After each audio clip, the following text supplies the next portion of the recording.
The SOMO Racing League is on the air, live from Talladega Motor Speedway. This is the Portside Jaguar and Land Rover Series.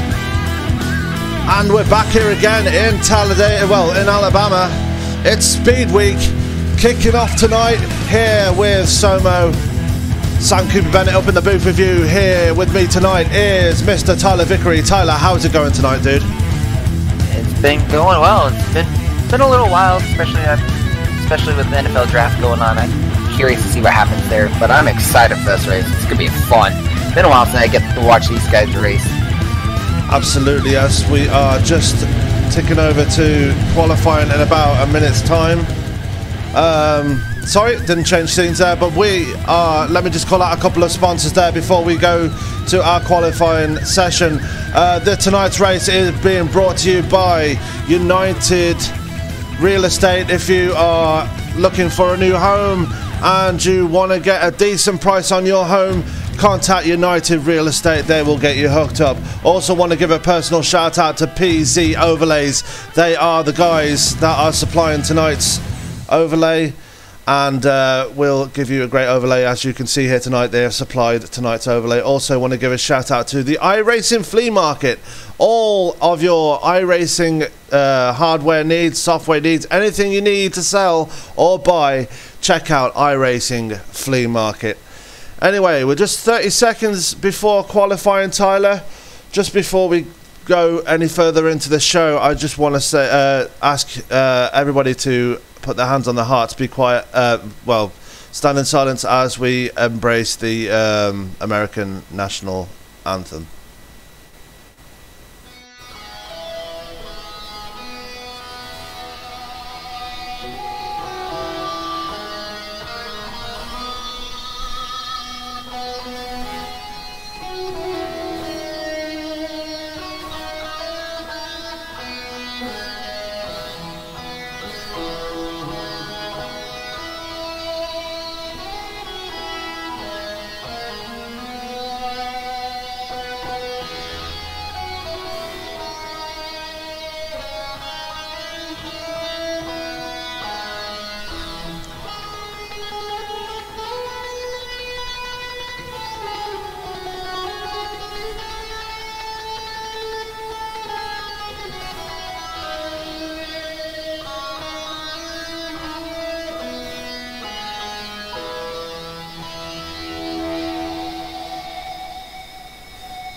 And that was the Grand National of the national anthem of the great country of America. Right, let's go to our race broadcast now.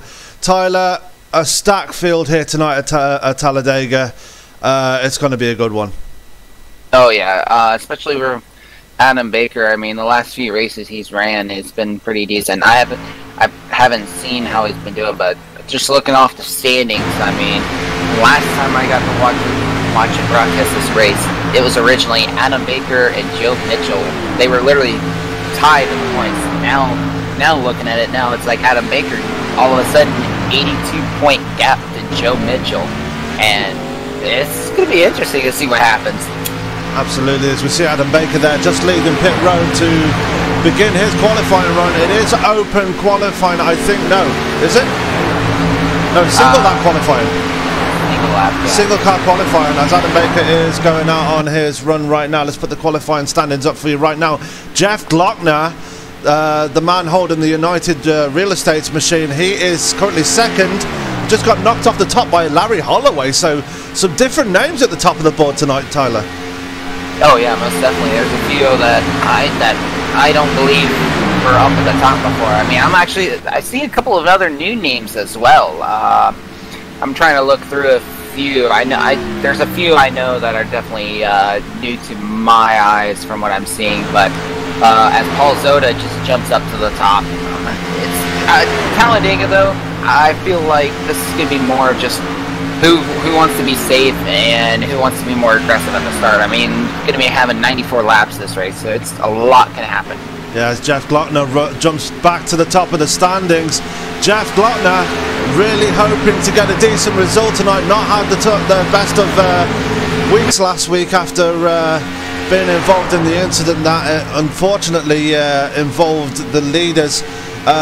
Shane McCurry going to the top of the standings now, so different drivers going to the top of the standings. Shane McCurry currently running on his own, so that's a pretty damn well. He's not obviously running on his own because it's single car qualifying, foot in mouth, Sam. But Shane McCurry going to the top of the standings. Wow, what a time for him!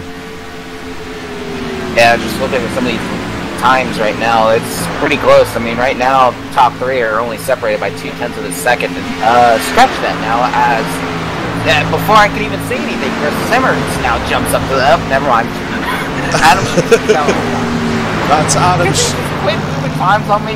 Adam Schaefer going to the top of the standings with a 51.792. My God, the time's coming in hot, and the usual front runners are now deciding to come to the fore as Joe Mitchell is there and Seth Hatchell is there too. So, and Keith Moyato, who can forget this guy? This guy ran in Top Fuel Racing last night and put on one hell of a show for everybody, Tyler. Yeah, and especially with me running in it. I'm happy with how I ran, but Keith Moyato, oh my gosh, was he killing it. Absolutely. I was impressed. We're just 20 seconds before the end of qualifying. Let's go through our qualifying order before we go to the grid. Aaron Schaefer is currently on pole. Joe Mitchell second. Seth Hatchell third. Keith Moyato is in fourth. Rounding out the top five is Ryan Gemmell. Brian Neff sitting in sixth. Chris Simard seventh. Tom Clayton eighth. Aaron Mulrooney Jr. ninth. And Larry Holloway is 10th. Len McNeese 11th, Jeff Sharp 12th, 13th now is Paul Zota, 14th is Jeff Glottner, 15th Shane McCurry, 16th David Gainforth, 17th Jonathan Smith, 18th is Adam Baker. Poor qualifying for Adam Baker, he's down in 18th place. Jay Dubuque is 19th and the last car to take a pit time. But as we go to the grid, let's go for our qualifying or our grid order now before we take it to the green. So starting on the front row on the inside with an unofficial lap record time of 51.792 is Aaron Schaefer. Joining him on the front row is Joe Mitchell. Row 2 will be Seth Hatchell and Keith Moyato. Row 3 will be Ryan Gemmell and Brian Neff. Row 4 will be Chris Simard and Tom Clayton. And row 5 will be Aaron Mulrooney Jr. You can call out the next 10 if you want to, Tyler. Most definitely. Row 6 is going to be Len McNeese and Jeff Sharp. Following row number 7 is going to be Paul Zota after having a decent qualifying. I mean, it's going to be an interesting run from him. Alongside with him is going to be Jeff Glockner. Row number 8 is going to be Shane McCurry and David Gainforth. Row 9 is going to be Jonathan Smith and Adam Baker. Row 10 is going to be Jay Dubuque and Brad Hicks. Row 11 will consist of Braden Johnson, another person having a poor qualifying time. He'll be joined by another poor qualifier, Shane Papala. Row 12 will be Jay Felton and Kurt Davidson. Row 13 will be Paul Cohen and Ron Holyfield. Row 14 will be Tim Lewis and John Estes. And row 20? 15. 15. Yeah, 15. Wow, Michael Palmer and Danny Lawson, and that's going to do it for tonight's grid. Wow, 30 cars taking the green tonight, Tyler. Yeah, it's going to be interesting. And I think I got to understand what Adam Baker was doing. Looking at his lap time of 52.4, I think he was slow. He was definitely running slower lap times. I think he wanted to try to be as furthest back as possible. Honestly, I would not be surprised, especially seeing how Ron Holyfield, Timothy Lewis, Shane Papala, there's a few guys in here I know are fast, especially in late racing. I would not be surprised if we see a few of these guys fall back. I mean, even the ones that took time, Paul Zota, I believe he'll fall back. It's going to be interesting the way, depending on how these top 10 drivers for the first 5 rows run. If they start being very aggressive at the start, I would not be surprised if I see a few people fall back, especially Adam Baker. Absolutely, as we are watching the field make their way on to the backstretch, coming up to turns 3 and 4. We got 30 cars taking 94 laps here at Talladega. We've got Aaron Schaefer on the pole. We've got Joe Mitchell alongside him. That is Seth Hatchell and Keith Mayato on the second row. They're just coming through turns 3 and 4. My God, the pacing laps are long around here. So let me just put the ticker up there. There we go, live 3. There we go.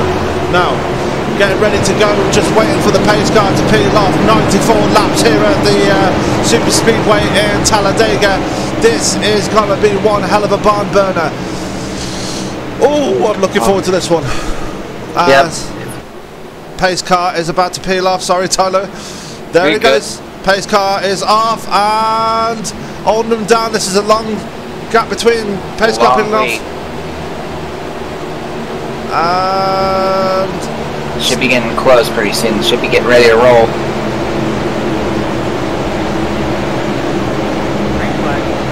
And green's out. Flags out, and away we go. 94 laps here at Talladega Super Speedway, and Aaron Schaefer is taking them to turn 1. Decent start by everybody so far. Here comes Joe Mitchell on the outside of. Takes second place. Keith Mayato and Seth Hatchell fighting out for third place. Keith Mayato got the outside line, but I don't think he's going to take it, as they're going to be drafted 2 by 2 on lap 1 of 94, Tyler. Yep. Right now, looks like everyone else is separating out and keeping an eye further back. Just as I called earlier, a lot of the guys that were further back, they're giving each other room, waiting to see what happens, especially early on in this race. Yeah, Keith Mayato starting to get freight track now, as here comes Ryan Gamble to take away 4th place from the number 09. Keith Mayato has been on a roll lately, won 4 in a row, the last 4 races in a row. Yeah, I'll repeat that one more time. The last 4 races in a row, Keith Mayato has been on the top of the podium. He's going to find it a bit tougher here tonight at the Super Speedway at Talladega, as he's now dropped to 5th place. Chris Samard is there in 6th place. He's got the 07, beautiful paint scheme on that 07 of Aaron Mulrooney Jr. Lang McNeese is 9th, and Brian Neff 8th. Brian Neff is 9th, and Tom Clayton is 10th. Sorry, Tyler. Yeah, and Brian Neff, he's stuck up on the outside as everyone's starting to single file out. He probably doesn't mind being up there on the middle line, probably let himself fall back a little and let things take its course. Yeah, so here comes Paul Zota on the inside on Brian Neff and takes away that 10th place. I can't help but think that people are going to have to run single file in the early running of this event, as we see Brian Neff on the outside. He's joined by Adam Baker, who's trying to make his way for the field, already up to P14, so he's made the 4th spot already, and now he's going to push Brian Neff to hopefully try and get to the front. Yeah, hopefully, but I mean, especially with these Gen 6 cars, lately I've noticed, even myself, when you try to push the guy in front of you, these Gen 6 cars, they'll want to end up putting an air cushion as Adam Baker does jump down. He tried to get around the, I want to say it was that the 70 of Larry Holloway. Yeah, 70 of Larry Holloway. He tried to get around him, and it didn't work. So that little push trap that Adam Baker tried did not help him advance his position at all. Still able to get around Brian Neff, though, as he is now on to, well, still in P14, but as Larry Holloway is there right in front of him in the number 70. Great paint schemes here at Talladega. We've got 2 teammates up ahead. We've got Jonathan Smith and Shane McCurry running an identical paint scheme, so we need to keep an eye on those two, as we're going to get confused very easily between those two. Meanwhile, back at the front, we've still got Aaron Schaefer in the lead, Joe Mitchell 2nd, Seth Hatchell 3rd, Ryan Gamble 4th, Keith Hatchell 5th, Simard 6th, 7th is Mulrooney Jr., 8th is Len McNeese, 9th is Tom Clayton, and rounding out the top 10 is Paul Zota. Everybody single file now, as they are now on, wait for it, I need to go and restart my freaking ATVO. Right now we're on lap 4, well, getting ready to complete lap 4 of 94 right now. Absolutely, yes. I always have at least one crash per race, so it's okay. At least as long as I don't have the technical problems I had last week, then that's fine. Most definitely. Right now, for the top, let's say the top 20, I want to say, there's a nice little row. Jeff Sharp's falling off this long freight train right now. He lost the draft of Cohen, but it's like the guys that were further back, they couldn't get grouped up quickly enough, but all it takes is one caution and everyone's going to be stacked up again. Yeah, as we have a look at Jeff Sharp there in the number 73 iRacing machine. On an island all to himself now. He's going to lose the draft of Paul Cohen as he's going to fall back into the hands of Jay Dubuque, who's there in 21st. Let's go. We've got to get two separate packs breaking here as the top 20, well, the top 19 have all pulled away from Jeff Sharp now. Yeah, it's going to get interesting to see what happens here. There is a group of 4 way in the back, but I think they're just waiting for a caution to happen, which honestly, the way these guys are up the first front 19 all in this long train, these laid pack, they're going to be patient. I dare to bet you it will not get any crazy until pit stops start to come into play. Absolutely. Let's go back to our leaders as they're still single file. We're just about to complete lap 6, go on to lap 7 of 94. Everybody racing clean so far, so no drama so far. Take that back. I was just looking back, 29 teammates made contact. It was a 49 of Jonathan Smith tapped Shane the wrong way, and what a save by Shane. That could have been disastrous. Let's go back and watch that as we're seeing them come through turns 3 and 4. Coming round into the tri-oval. We went back about 30 seconds, so we're quite far back. Yeah, it was coming through the tri-oval. And we've seen that. Oh yeah, it took the wrong side of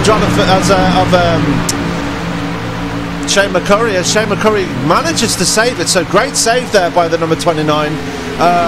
Able to pick it up again, but he's got to be so far back, it's unreal. Yeah, with that, I mean, at least it's better than a wrecked car, that's for certain. It also split up because of Jonathan Smith backing up. There's a 13 car pack, and now we got about a group of 5 trying to get back in line and catch up. It's going to be interesting, especially with how quick this front pack is. Absolutely, as everybody had to make a break for it when Jonathan Smith did get into the back of his own teammate. It's got Jay Felton right on his fender now in that beautiful number 33 Skoll machine. Jeff Glottner is there in 16th as well. Repping United Real Estates, the guys that are bringing us the show tonight. They are the guys in charge. If you fancy buying a new house then and you want one at a decent price, then go to United Real Estates. They will get you sorted out. Anyway, let's go back to the race at hand as we are still looking at Jeff Glottner. He's right in the back of Jonathan Smith. I can't help but think that Jonathan Smith has got a bit of damage on the front end of that car after... no, it's not Jonathan Smith. That's Jay Felton that's on the back of Jonathan Smith. I can't help but think that maybe Jonathan Smith has got a tiny bit of damage in the front end of that Camry. I wouldn't be surprised. I'm going to try to get a closer look, see if I can find any, but I mean, that was very close. It could have been, I mean, he might have even had a potential neck code, I would think, but just looking at the front of his car, don't see any damage from my view, but can't underestimate it because anything can happen. Yeah, as Brian Neff has now fallen into the grass of Jonathan Smith. There's Adam Baker's still looking for positions as he's up to 12 now. Trying to make the outside work on the 70, but in a race like this, the outside work will only work if you've got about, what, 3 or 4 cars with you? I'd say about 3 minimum, but that's just keeping pace. More or less 4 or more, and you can definitely get some ground on the inside line. Yeah, as we are now on lap 10, we've finally completed 10 laps here at Talladega. Aaron Schaefer is still the leader. The top, I want to say top 11, top 12, as Brian Neff has actually caught to the back, and Jonathan Smith, and Glockner and Cohen will also catch up as well. Yeah, so we're going to have a 17 car train now? Yeah, Baker's attempting it again. He's got Neff giving him a push too. Doesn't look like it's gonna work though. Yeah, it's I'm just sharing this broadcast around. If you are live and want to watch us on Facebook, then we are live on Facebook. If you want to watch us on YouTube, we're live on YouTube, as you can see right now. If you fancy some Daytona action, please do not hesitate to tune over to Tony Trapasso. He is at Daytona with the ISDL League, I want to say. That's a new league that we're bringing to you tonight. So this is both a fan choice here, Super Speedway night, as I'm here at Talladega, as you already know, and Tony's in sunny Florida. Yep. Got some. I'm keeping an eye on this back of his bag. A little bit of shuffling, but there looks like Adam Baker might finally get a line going here. Larry was originally looking at coming up behind Brian Neff to give him a push, but he's came back down on the inside. But it looks like Adam Baker's getting that outside of work. Now he just needs a few more people, and he could really start pushing up to the front. Absolutely, as there he is alongside Paul Zota. He's making some kind of momentum, but that's only through the corners, it looks like. But on the straights, he's getting absolutely eaten alive as the drafting pack on the inside of him are just getting so much momentum on the straights. Yeah, but I mean, just seeing him, especially watching that coming out of 3 and 4, Adam had such a big run on the 66 of Tom Clayton. I was actually impressed how much more speed both Adam Baker and Brian Neff were getting on the outside line. I think a few other people are seeing that too, as, ooh, this is going to be close there, Larry. As he cuts off the nose of the 79 or the 49 of Jonathan Smith. That was very close. Yeah, Larry Holloway just getting back in line there. He has been passed by Adam Baker, as Adam Baker's actually up into the top 10 now, but only slightly, as he's got Tom Clayton to his inside, and obviously Brian Neff behind him, and Paul Zota's there as well. So lots of this is probably the only real battle that's going on right now in the top half of the field. Yeah, most definitely. I think everyone else knows how long this race is going to be, and they're just probably waiting until 2/3 of the way through the race, and then we might see some action. Absolutely, as we are going to take a break for 2 seconds. So let's go back to Aaron Schaefer, and I don't mind. I'm going to ask for your permission on this one, Tyler. But shall we crank it up for a bit? Oh yes, most definitely. Okay, let's go for it as Bofa goes to crank it up.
I don't know about you, Tyler, but we're seeing a bit of a breakaway between Chris Saman and Aaron Mulrooney Jr. there for 6 and 7. Yeah, I was almost about to say there as we were on that crank it up. Paul Zota, I believe he almost got turned. Everyone saved it. It was coming out of the trioval the last lap, and a few cars had to split out just to avoid it. So I believe it started right around where Brian Neff was. I don't know who originally caused it, but it was Paul Zota and Thomas Clayton had the worst luck out of that. They fell back. They fell back really far back. I don't know how far they fell, but there's a lot of interesting stuff that happened there. Yeah, as we see Paul Zota there on his own now. He's got Tom Clayton behind him as well, so he must have been caught up in that little melee just then, as they are both being chased down by the pack. which is headed by Shane Papala in that number 89 machine. He's got Braden Johnson and a recovering Shane McCurry with him. So Zota and Clayton going to be in a bit of trouble if they don't start working together, and they are bump drafting right now, but I can't help but think that second pack is really going to come down on the hard in a minute. Yeah, when that second pack comes, they'll at least have a few more cars that they can try to catch up to this front pack. I mean, looking at it right now, the cars in the further back are the ones that have probably been keeping it safe, but now I think it's time for them to really start moving up and trying to close in on this front, on the lead pack, because they're about, from the front half of the pack where Shane Papala right now, they're about 16 seconds behind the lead pack, and they're slowly but surely losing time to them. Yeah, let's go back to that front pack as Chris Simard has gapped the number 07 of Aaron Mulrooney Jr. There he is in that Frosted Flakes machine. He's got Adam Baker right behind him now. Adam Baker now up to 8th place. What a run he's having. Yeah, most definitely. I mean, Len McNeese got left all by himself because of that, but they were slowly getting catch up to Brian Neff. And that front pack, though, looks like they're starting to go 2 by 2, so this might help everyone else that's in the field. Yeah, so here comes Ryan Gamble to the outside. He's got Keith Mayata with him, and Chris Simard looks like he might be going with him as well. So this is going to go 2 by 2 as we are just about to start lap 19 of 94 here at Talladega Super Speedway. Here they are, 2 by 2 going across the line into turn 1. Aaron Schaefer might be in trouble as impatience is now starting to kick in. Oh yeah. Right now, with the way Gemmel's going, if they can keep that top line going, they'll have a good chance of getting around them. They're not moving around as much as what the inside line's doing. So if they keep this up, they should, within the next 2 laps, have a good opportunity of Ryan Gemmel getting up to the front. Absolutely, as they're making their way through turns 3 and 4. Schaefer, Mitchell and Hatchell still got the speed to keep it ahead of them on the inside line. I can't help but think, but these guys got on the outside as Hatchell makes a move onto the outside as well now. So, everybody's switching sides. Gemmel and Hatchell getting together bumper to bumper as they're going through the tri-oval and towards turn 1. They're going to go side by side with Schaefer and Hatchell, and we've got a wreck. We've got a wreck somewhere. Or do we have stage? Or is this the stage? It's a stage. Sorry. My God, I nearly lost it then. Don't scare me there, Sam. Jeez. So at the end of stage 1. My God. The end of stage 1. Let's put up our top 10 stage. I'm actually curious, viewers. How many of you had yourself a heart attack because of Sam? Because I'm raising my hand. Yeah, I thought we had a spin somewhere, but let's go through our top 10 in the first stage. Aaron Schaefer wins it. Seth Hatchell 2nd, Joe Mitchell 3rd, Ryan Gemmel 4th in the end after that, Keith Mayata 5th, Chris Simard 6th, Aaron Mulrooney Jr. 7th, Adam Baker up to 8th from 18th. What a run he had. Jonathan Smith comes home in 9th after the incident with his own teammate, and rounding out the top 10 in stage 1 is Brian Neff. So what a first stage. We've gone green the whole way, and it's been pretty entertaining, Tyler.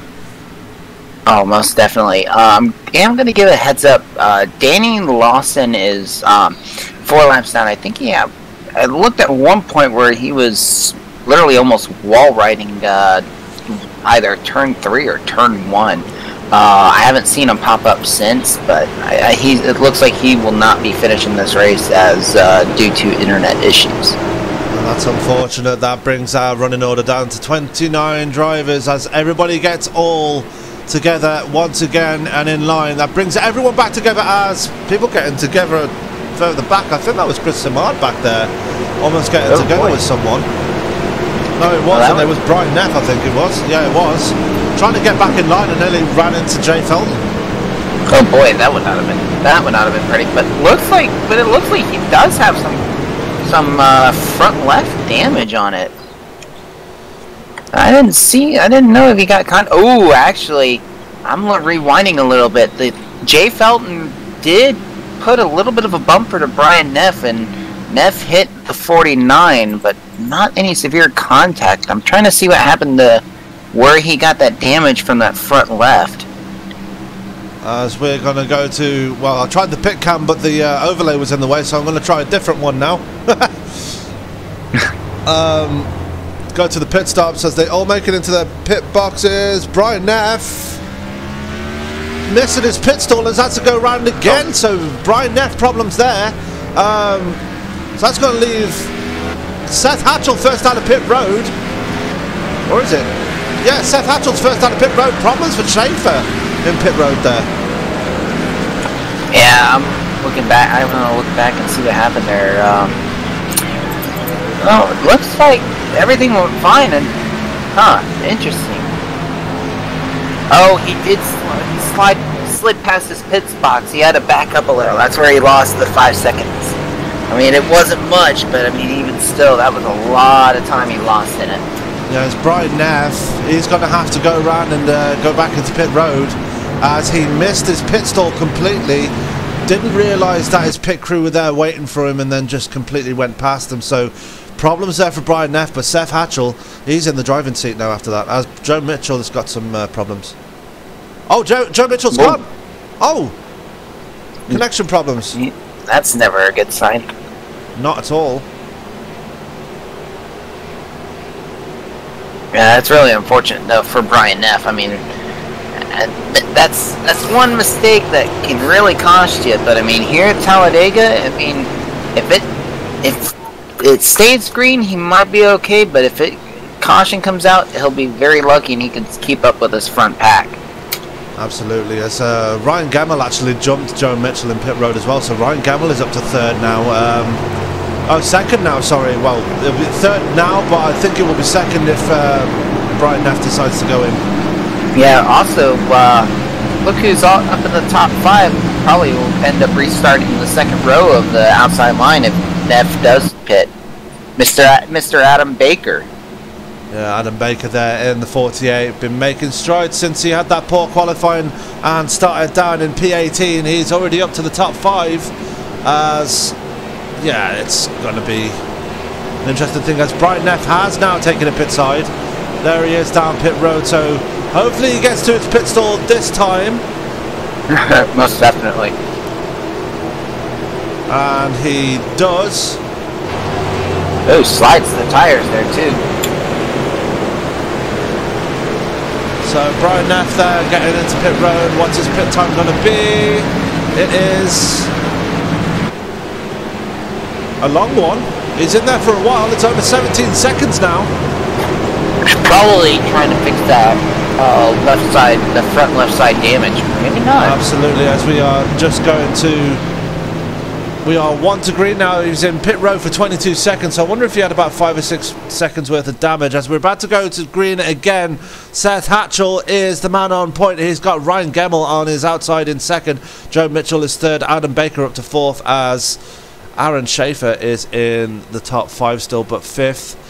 Keith Mayato, watch for him. He's in 6th as well. So a lot of the big hitters now all together as they are coming down the backstretch towards turn 3. Most definitely. It's going to be interesting to see how this plays out. Absolutely. It's,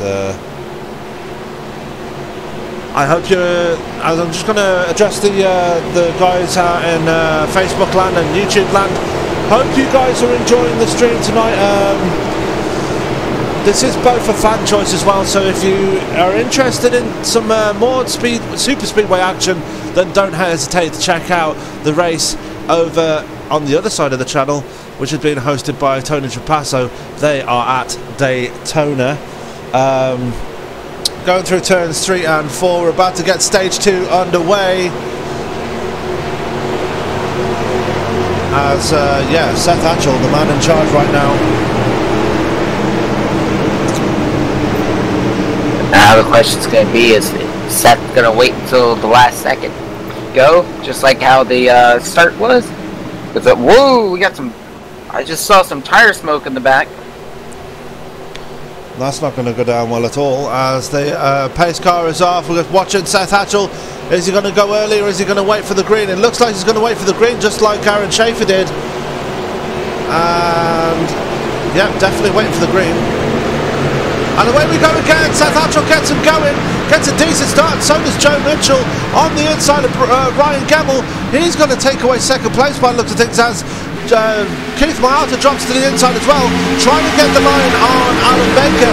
Doesn't make it work as Adam Baker drops to the left bottom as well. Adam Baker hits the apron.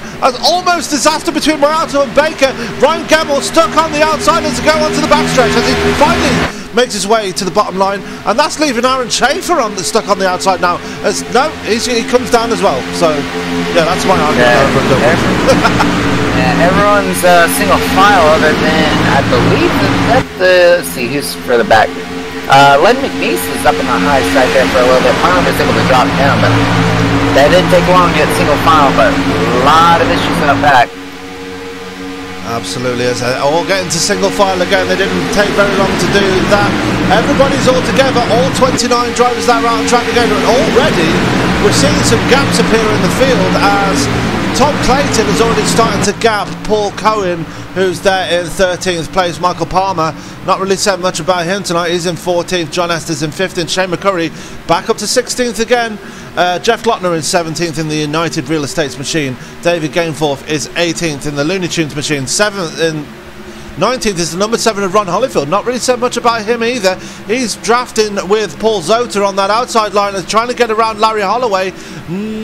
Not really working as Paul Zoter still alongside the number 70 as they make their way through turn 3, Tyler. Turn 4, sorry. Yeah, I think some drivers are getting a little agitated with the 70. When I saw that smoke, I looked back to see what happened. 70 was off pace there for a little bit, got on the brakes and caught off, I want to say it was number 65 of Jada Buick, and almost rear-ended the 70. So I think there's a few drivers not happy with the 70 right now. They're trying to get around. It looks like the number 70 has actually got some right side and rear end damage, so something's happened there to Holloway as he's got some help behind him. That is the number... Who's that behind him? That's Jeff Sharp 73. Behind him. Giving him 73. Yeah, giving him some help. Yeah, with all these guys not single file, they're gonna lose this big gap to the lead lap cars. I mean, they're already about 5 seconds behind the lead pack already. Yeah, as Ron Holyfield is still trying to get around the outside of Larry Holloway. It looks like everybody's turned against Holloway as everybody has decided to pick the outside line to try and get around him. Zoter and Holyfield are going to get the clear. Here comes Jeff Sharp. Holyfield almost took out the front nose of whoever was. I couldn't see who it was. Oh, it looked like. Oh yeah, it was Jeff Sharp. My apologies, but yeah, that was pretty close there. Yeah, as Jeff Sharp is now working with Jay Dubuque, and it looks like Brian Neff is finally making his way through the fielders. Look at Brian Neff, he's picked the inside line with Jay Dubuque. Going to try and get around him on the inside and help Holloway, as he's now up alongside Jeff Sharp. Considers making it 3 wide, but he's not going to do it. Still alongside the 73, as a lot of drafting is going on right now. As let's go back to the front of the field, as we're seeing Seth Hatchell still in front. Keith Mayata getting very chippy with the apron there, getting 2 wheels down there, but they're all still together. Jay Felton, the last car in that. No, it's not Jay Felton, the last car in that pack. That is John Estes? I hope I'm saying that right. Yeah, John Estes. Okay. Yeah, he's the 15th car all in the tail end of the field. So any one of these 15 cars could really make a name for themselves here at Talladega tonight, as we are watching John Estes there in the number 72.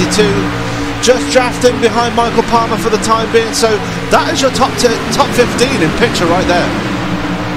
Yeah, I think John's I feel like, in my opinion, is in the catbird seat. He's got to close back up in the 31 if he doesn't want to lose the draft.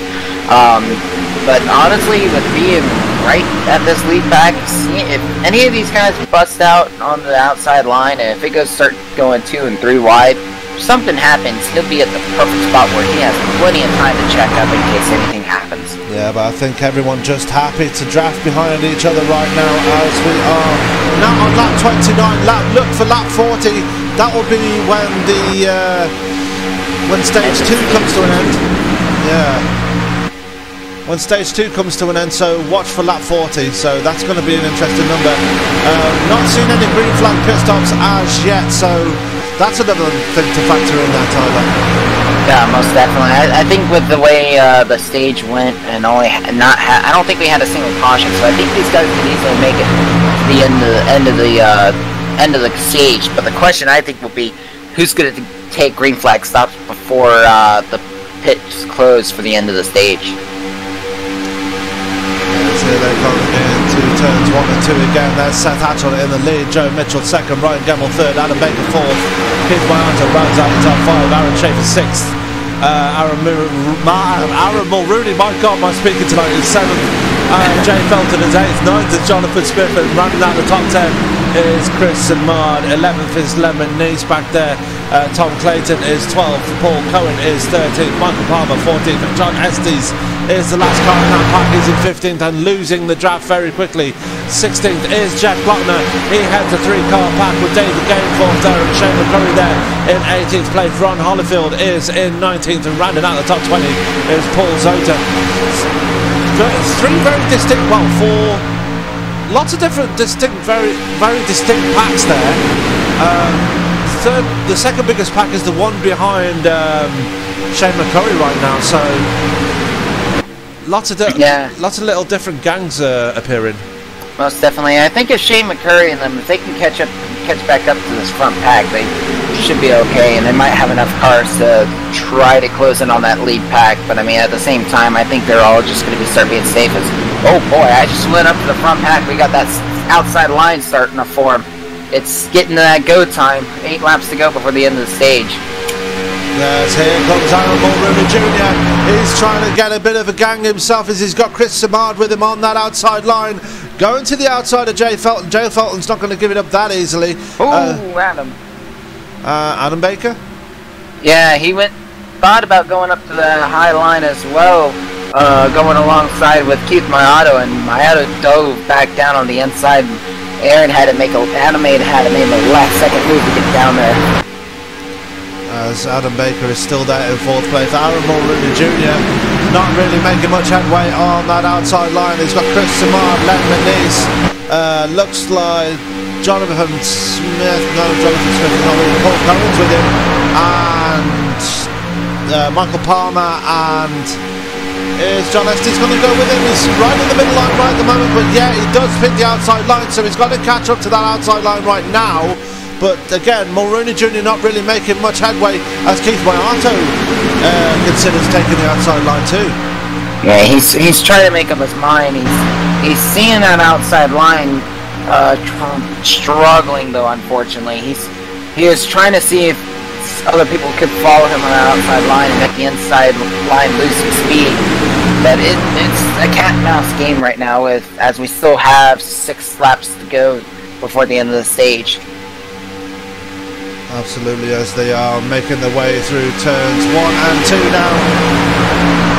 And going on to the backstretch, we're still watching Keith Mayato there, rounding out the top 5 as the top 6 now are actually gapping 7th place Jay Felton, who's there on his own on the inside. They've got Aaron Mulrooney to his outside, so the top 6 is starting to get away from this pack, and I can't help but think that's caused by Aaron Mulrooney trying to fight on the outside and trying to get around Jay Felton.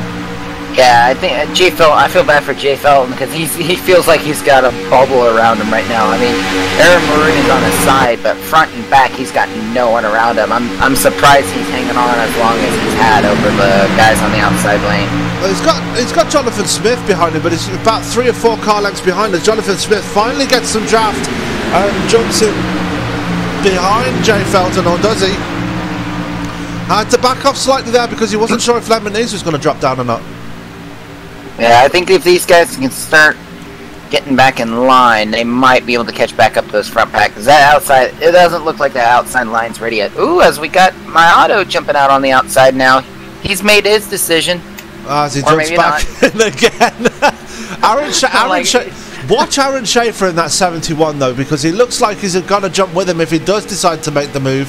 And as Aaron Mulrooney finally makes some headway, leaves Chris Simard for dead.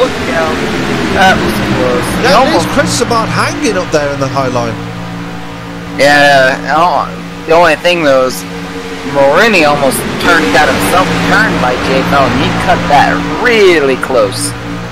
Well, this kind of track, you've got to do it that way, as you need to make the moves as quickly as possible, or the momentum goes away. And I can only assume Aaron Mulrooney Jr. was trying to take advantage of that, as now he's back on the inside. He's got Jay Felton right behind him, and that little pack there is now closing in on the top 6 once again. Yeah, that outside line falling apart, but they're slowly coming back into that inside line. They might be able to try to get a run again, but Mulrooney needs to get some of these other guys to 49 and to 66 to catch back up if he wants to have any shot on that outside line again. Yeah, as Mayato's still flirting with that outside line. He's still not sure whether he wants to go up there or not, but he's definitely got it in his mind, as it looks like we're going to have one big freight train again, as all of the top 14. I'm going to miss out John Estes for this one because he is actually losing the pack now. The top 14 are all getting bunched together again. And John Estes jumped down on the apron there for a second. I didn't know if he had a problem, but he's back on track. It was kind of scary there at first. Yeah, as they're making their way for turns 1 and 2 again. Let's go back to the second pack, as that will be Jeff Lochner, as they're 2x2 going through turns 3 and 4. That's getting interesting quick. Yeah, we're on lap 38 now of 94.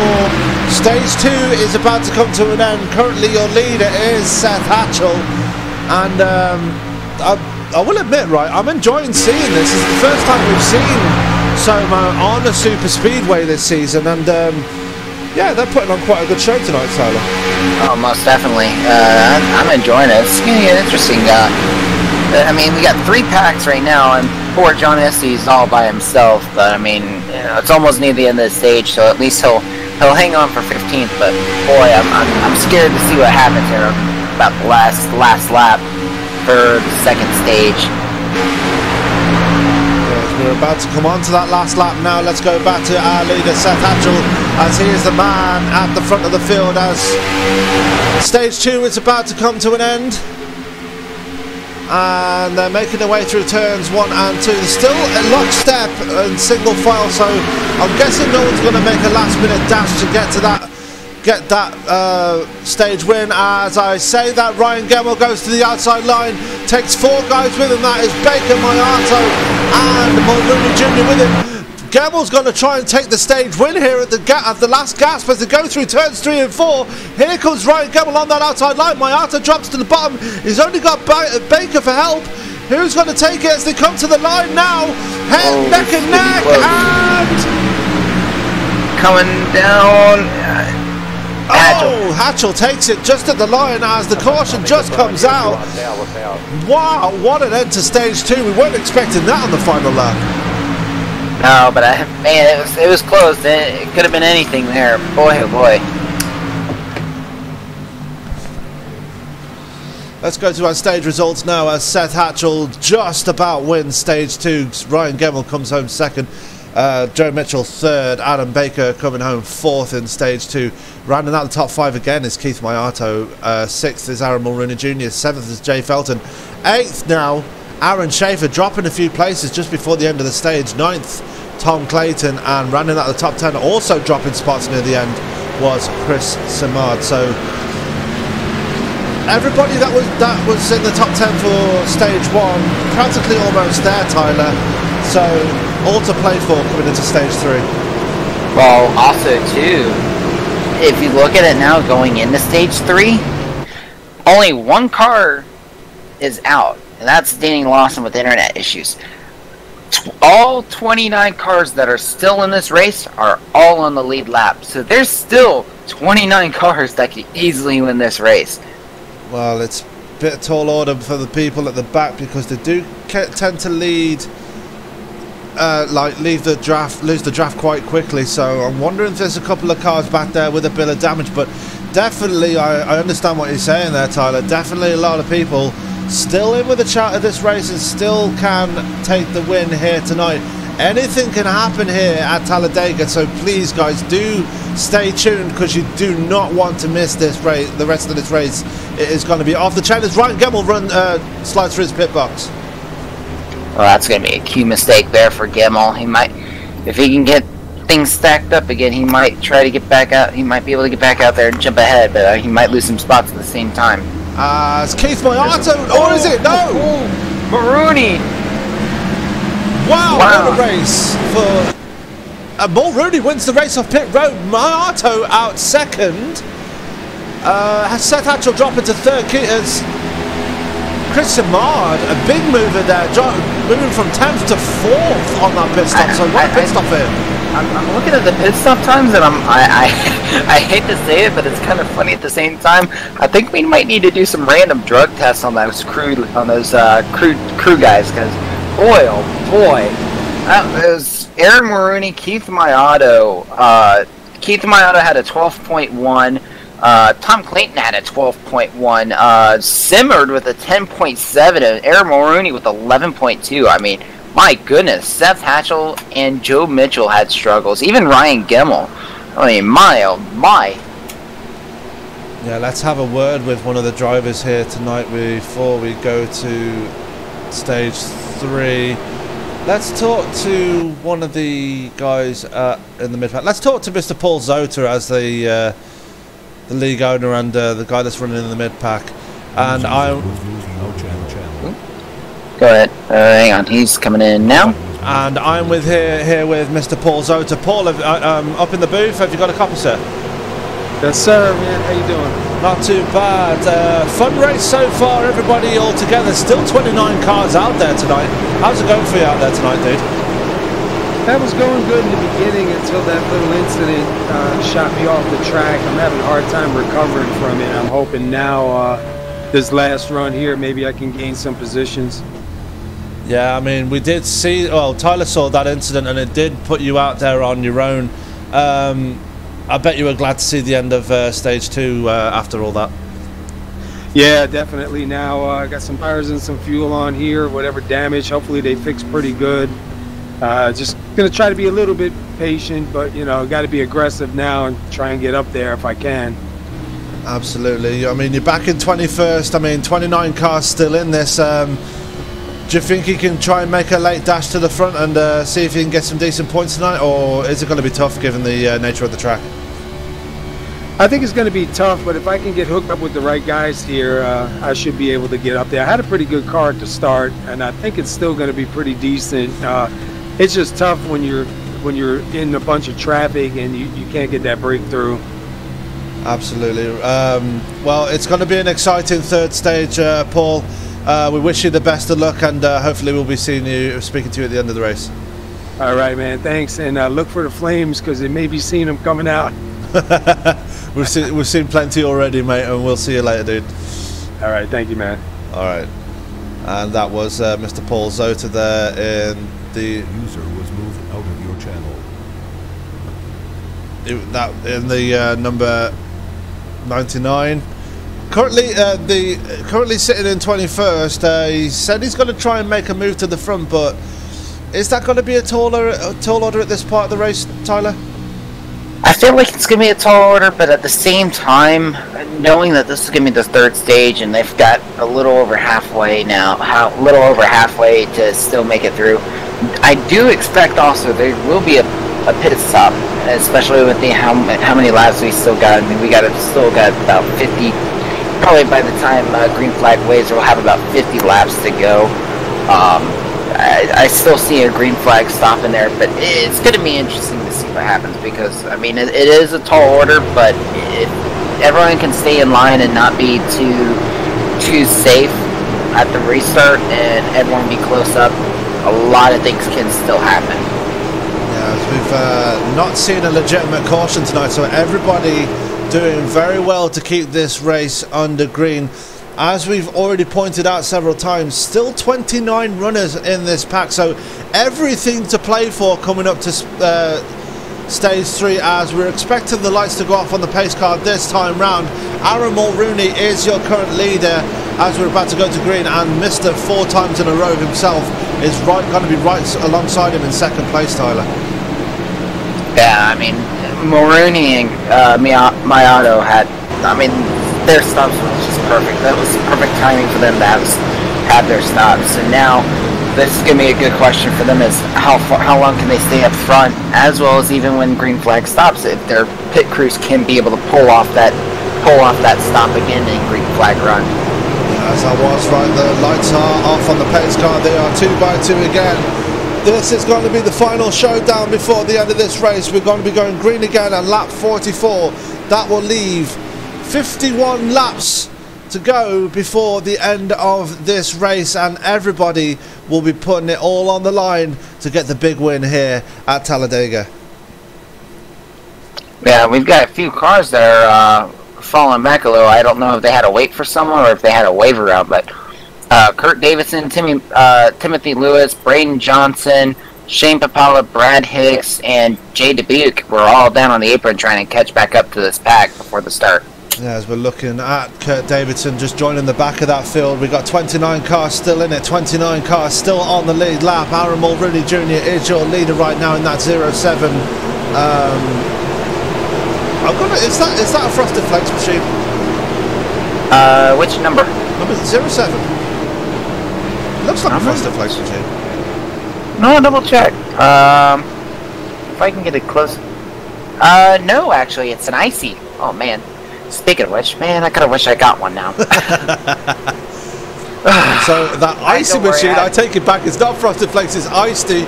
It's frosted of a different kind. Going to be interesting as they're making their way through turn 4. Keith Miato on the outside, hoping to get win number 5 in a row here tonight. Looking to get a big win here at the super speedway known as Talladega, waiting for the pace car to peel off into pit road, as we just seen a nice panning shot there of the cars going round into the tri-oval. The pace car is off, waiting for him to get going again. Is he going to go early? Is he going to wait for the green? We'll find out now.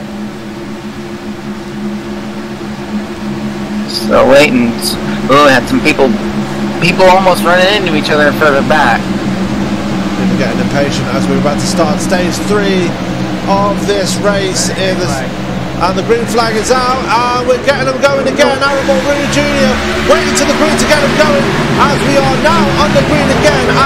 Keith Miato not getting the best of starts of that outside, or is he? He's alongside everyone's 2 by 2. Everybody wants to get themselves figured out for this last final stage, but I can't help but everyone's going to stay 2 by 2 as we come to the end of this race, Tyler. Yeah, at this race, at this point, it's going to be 2 by 2. I would not be surprised if I see some people forcing it 3 wide. Absolutely, as we are seeing people now jump to the bottom line. Keith Miato actually opting to stay on that outside. He's got Chris Samard, Len McNeese, and it looks like, is that Michael Palmer with him? Michael Palmer and Aaron Schaefer there on the outside with him. So 5 cars on the outside there. Brian Neff considering to go to the outside, but changes his mind. That is Paul Cohen there on the outside as well. He has got John Estes with him as well, and also on the outside line is Jeff Sharp. Yeah, we do have some cars falling back. Timothy Lewis, Kurt Davidson, Jay Dubuque. But honestly, right now, you got to be up in the outside line or hang on the inside line. I like how these guys that are up in the front, they're putting a good gap. Keith Miato jumping down to the inside line, taking over the lead. Yeah, Keith Miato now in the lead. Chris Samard up to second after making that outside line work, as Len McNeese has been left out to dry on the outside, but he's still got Schaefer and Palmer with him, so kind of it could make something work, but I can't help but think he's going to need a bit more help up there if he wants to get to the front. Yeah, Brian Neff jumped out to the outside. Well, he's back down on the inside. There was a few cars that were, after seeing Miato jumping up to the lead, I think a few other people are going to see about jumping up to the outside line if they can catch up. It's going to be interesting. Absolutely, as we're going to go back to the front there, as Keith Miato is your new leader, as we are just under 50 laps to go now, so everything to play for again, as I've already mentioned. Zoda's spinning around. Oh, Zoda just took a big hit. Let's go back to Paul Zota, as Paul Zota in big trouble there. Let's go back and find out what happened. I believe it was also Jay Dubuque involved, or maybe not. Boy, there was some contact involved. Okay, let's go back at Paul Zota. That was actually Paul Cohen get to the bottom line. It was actually, wow, Holloway getting into the 72, and that was actually Shane McCurry getting into him there and turning him around. So Paul Zota just became an innocent victim there of 3 other cars. Oh man. Let's go back and watch that again. Let's go back on into the cockpit of Shane McCurry. As I can't find him, there he is. No. As they're getting all a bit out of shape there. Holloway pushes the 72 up the road, and Shane McCurry in all the fracas gets into the back of Paul Zota, spinning him around, and yeah, that's unfortunate for Paul Zota. As he's back. Just watching. Sorry if I'm jumping in, but I was just watching. Just shortly after that, John Estes, who was originally also involved in that, he almost got spun by the 89, I believe. I'm gonna double check, but John Estes almost got spun around again as someone tried to force it full wide there after the issues. Yeah. John Estes in it as well. Larry Holloway, the architect of the issues there at the back of the field, pushing the 72 up the track, and then in that melee, unfortunately, Shane McCurry getting into the back of Zota. Zota's race is seriously hampered at this point, as it looks like Zota's bringing it down pit road to get some damage fixed. Meanwhile, let's go back to the front as it's still 2x2. Look at Lemon Leeds now, finally making some headway on that outside line. Yeah, it's definitely, this is the point now where you got to choose whether you want to be on the outside. If you want to be on the outside, you got to stay out there, because anything can happen now. I mean, you're going to have plenty of people wanting to choose that outside line to try to get up to the front.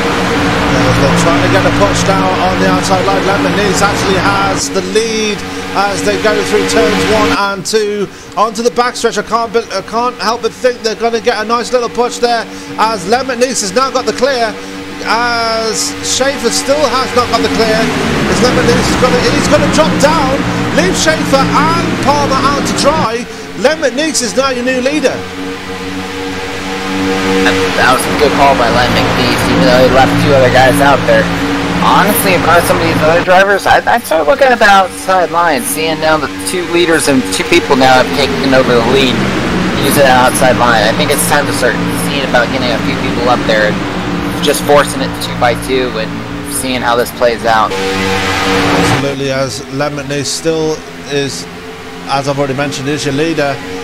Schaefer and Palmer stuck on that outside line, really hampered now by them being the only 2 on that outside line, but still hanging there with the leaders, not really dropping too many spots, as most of the people now dropping to single file. Seth Hatchell, previous leader in the race and stage 2 winner, he's dropped down to P7 now. Alan Bruni Jr., after starting on the front row and starting in the lead on that restart, has dropped to P5. Yeah, I mean, he's on the inside line, so he's on the preferred line right now, unlike the 71 and the 31. But at outside line, those 2 guys are definitely holding themselves. I mean, they're using some really good side draft as well, so that's why if I was some of these people, like especially Clayton and Adam, I'd start looking and seeing about helping them out and getting up on that outside line and seeing where this goes. Yeah, as we've got a nice pack on the outside further back. That is going to be, looks like Braden Johnson's there. Brad Hicks and Shane Papala using that outside line to their advantage as they're getting round. Looks like Jonathan Smith and Jeff Sharp. Brad Hicks dropping down along with Shane Papala. Shane Papala not having the best of races here tonight. Got into the top 5 for the past few races now, and really struggling on the super speedway as Braden Johnson drops down to the inside line as well, leaving Kurt Davidson and Timothy Lewis on the outside. Go ahead. No, I was just agreeing with you there. It's like they gotta get that back group's gotta get single file quick and try to minimize the amount of damage they're losing with the gap. I mean, it's especially with not unless you can get another caution. But I don't see another caution happening for another 30 laps. Yeah, as they're closing onto the back of Paul Cohen. Cohen must have problems there because he's fallen to the outside line and he's just letting them by all on his own there. He's not going to have the draft, so he pulls to the outside line, lets everybody by, and I'm guessing he's going to join onto the back of the field as he hits the wall coming out of turn 4 or going into the rival, and yeah, that's not going to help him either. Yeah, I wonder if he's got more issues than expected, because I mean that's not. Yeah, he's falling back a lot. Let's go back to our lead pack as Schaefer and Palmer still trying to make that outside line work. They're up into the top, well, 4th and 6th respectively, but Lemon still out in the lead. Very good to see him up there in the front as he's been struggling the last few weeks and he's really trying to make a name for himself this night as here's Mayato getting impatient behind him there in 2nd place, going below the yellow line for a second there, getting a bit out of shape in the draft. Yeah, Mayato wants to get back in this lead. Honestly, I wouldn't be surprised if he starts looking to the outside, especially if these two guys here, Aaron Schaefer and Michael Palmer, if they can hang on this outside line. I wouldn't be surprised if Mayato starts looking at going to the outside line and trying to get around Len McNeese and get back in the lead. Yes, we have got a two-pack breakaway. We've got, let's have a look. Where is he? I've just seen him. Tom Clayton, Ryan Gemmell is back there in 11th place. Jay Felton is there too. Brian Neff in 13th. David Gainforth is the last car in that pack. And then you're over 3 seconds back to Brad Hicks, who's in that 2nd pack and chasing down the lead pack. So hopefully, with those guys all together in that 2nd pack, hopefully they can close down on David Gainforth and make this a bit more interesting race for themselves. Most definitely. I mean, still a lot can happen. As Paul Cohen's in pit road now, so problems for the 51 there as he enters his pit box. I'm guessing he must have damage because he was definitely off the pace when they passed him, so problems there for the number 51 as that's going to put 2 cars down a lap maybe. Paul Zota's still on pit road getting damage fixed. He is 7 laps down now, so problems for him definitely. As we go back to our leaders, Len McNeese is still out in front, Keith Mayato 2nd, Chris Simard 3rd, Aaron Schaefer is in 4th on that outside line still. Mulrooney Jr. 5th, Palmer 6th, 7th Hatchell, 8th Joe Mitchell, 9th Tom Clayton, 10th Adam Baker, 11th is Ryan Gemmell, 12th is Jay Felton, 13th is Brian Neff, 14th is Ron Holyfield, 15th is Jeff Glottner, who's still with the lead pack. Very good to see him up there. 16th and just outside the top 15 is David Gainforth. So everybody's still there. Everything's still to play for between these guys. Most definitely. I mean, Gainforth right now, he's just hanging on the rear bumper of Glockner. I mean, he's still in prime position as well. He's still with his lead pack. He's got a little bit of a gap, but he's giving himself some room too in case anything happens. Yeah, this is right. He's not quite close enough to Glockner to make a move. Neither is Glockner. Got a bit too much aero push behind Ron Holyfield. Did Glockner is now fallen into the grass of the Gainforth. Gainforth's going to try the outside line going into turn 1. Not going to make it work as he's got nobody there to help him. So he's going to fall back in line and just draft behind the number 24 again. Let's go back to our second pack now. There's Brian Hicks there in the number 89, in the number 86, being pushed there by the 89 of Shane Vipala. Jeff Sharp is there too. Braden Johnson also there in the emoji movie machine. Kurt Davidson there in the number 41 Sim Racing Apps machine. And the back of that little pack is Timothy Lewis, and then you're another 4 seconds back to Jonathan Smith, who is all on his own now. Larry Holloway all on his own. Shane McCurry is 2 seconds back behind Holloway. John Estes with that damaged car is there in 26. J.D. Buke is the last car on the lead lap. He is in 27th place. Paul Cohen is still in pit road by the looks of things, and he is now 3 laps down. Going back to our lead pack now. I can't believe Aaron Schaefer and Michael Palmer are still up there trying to make up positions, as Aaron Mulrooney Jr. looking towards the outside line too.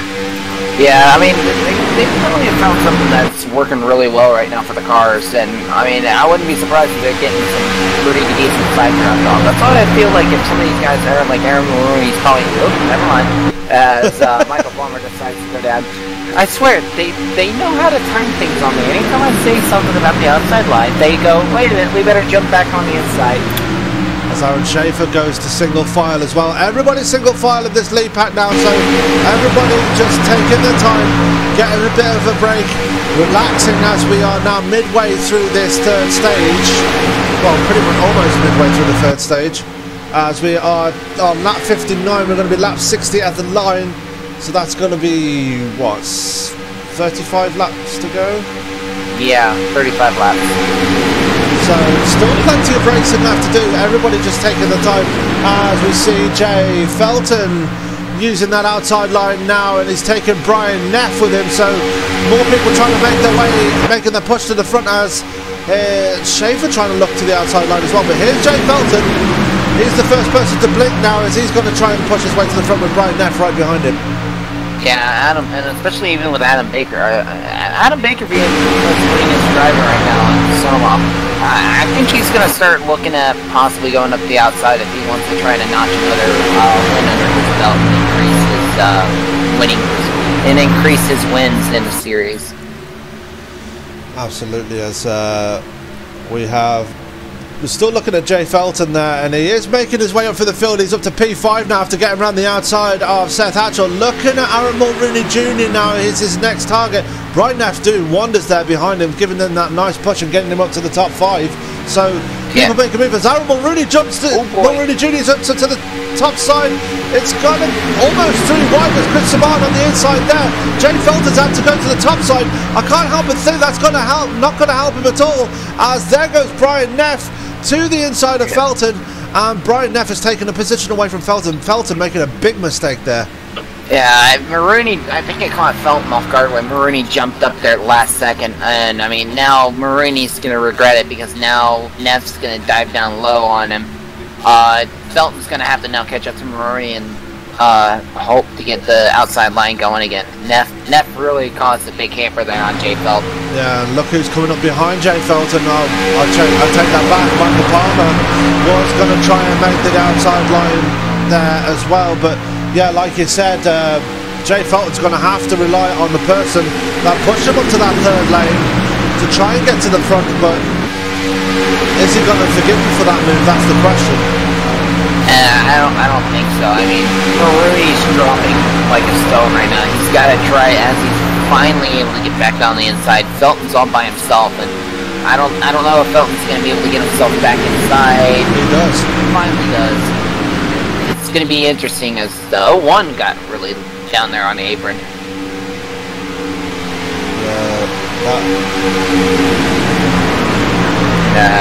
I mean not the 01. Sorry, as the 101.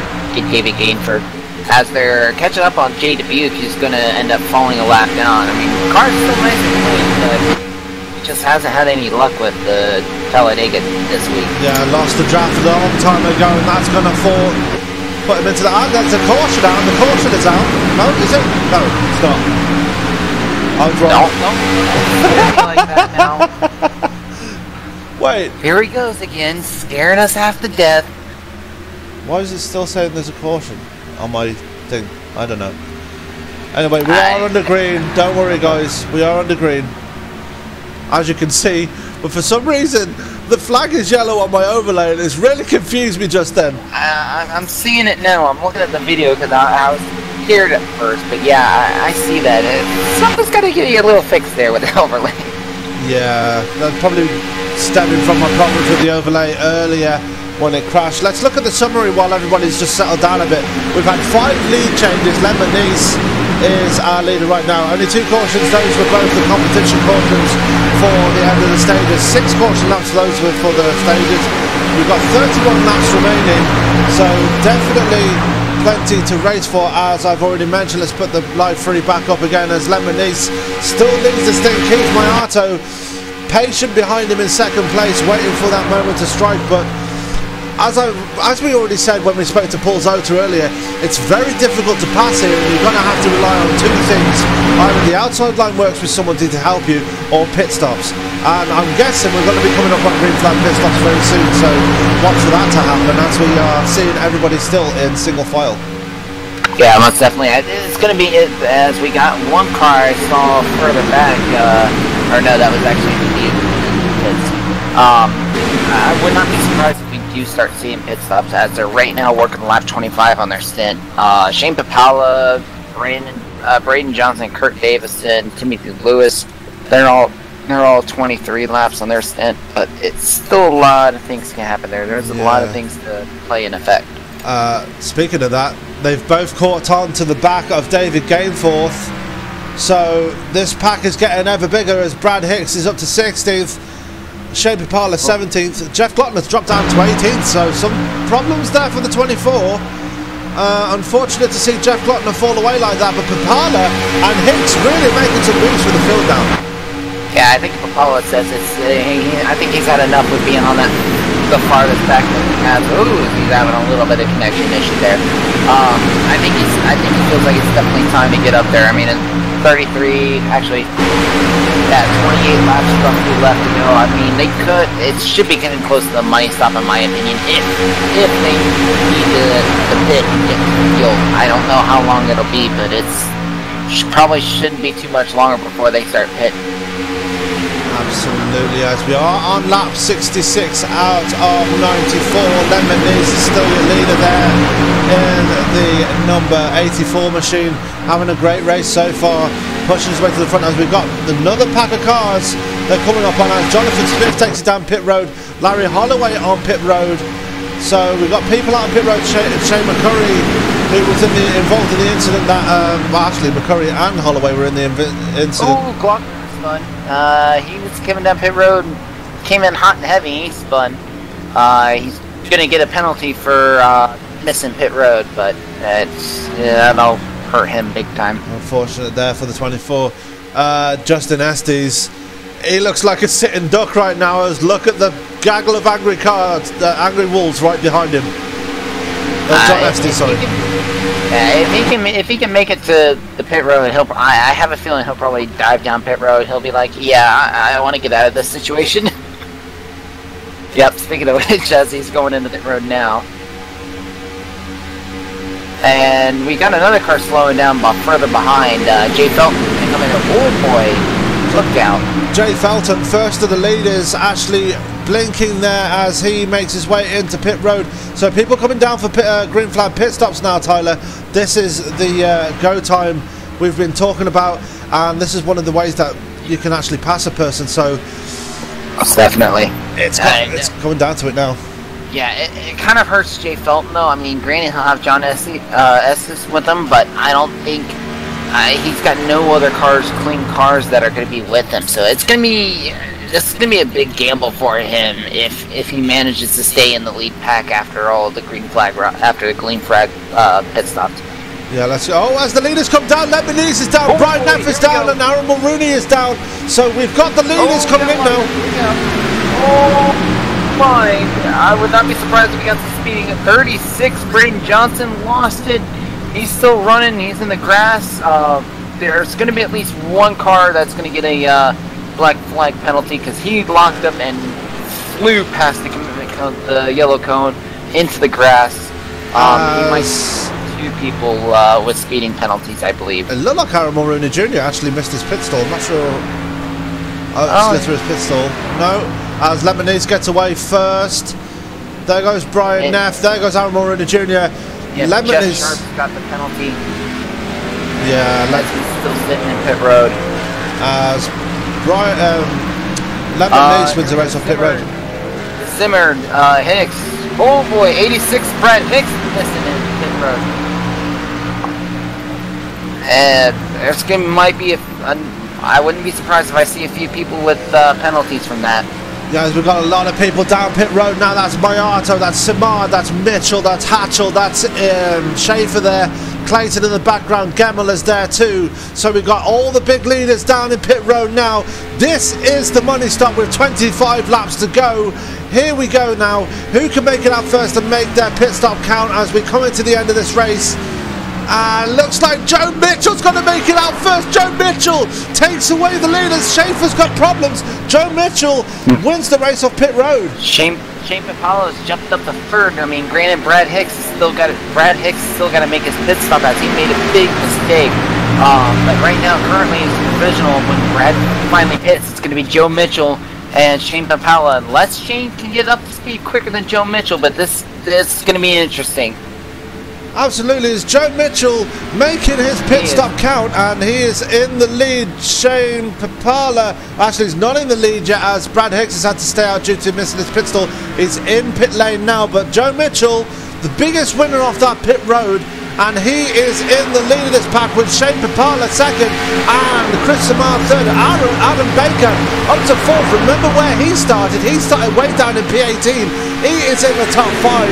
So all the big runners that we've been usually seeing managing to make their pit stops count, and Joe Mitchell is the man in the driving seat.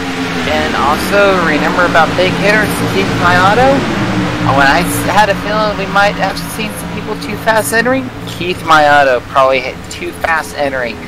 He had a 28, almost a 29-second pit stop time for going into that pits, and he's all by himself now. Yeah, backed out in P18. That is gonna be his race.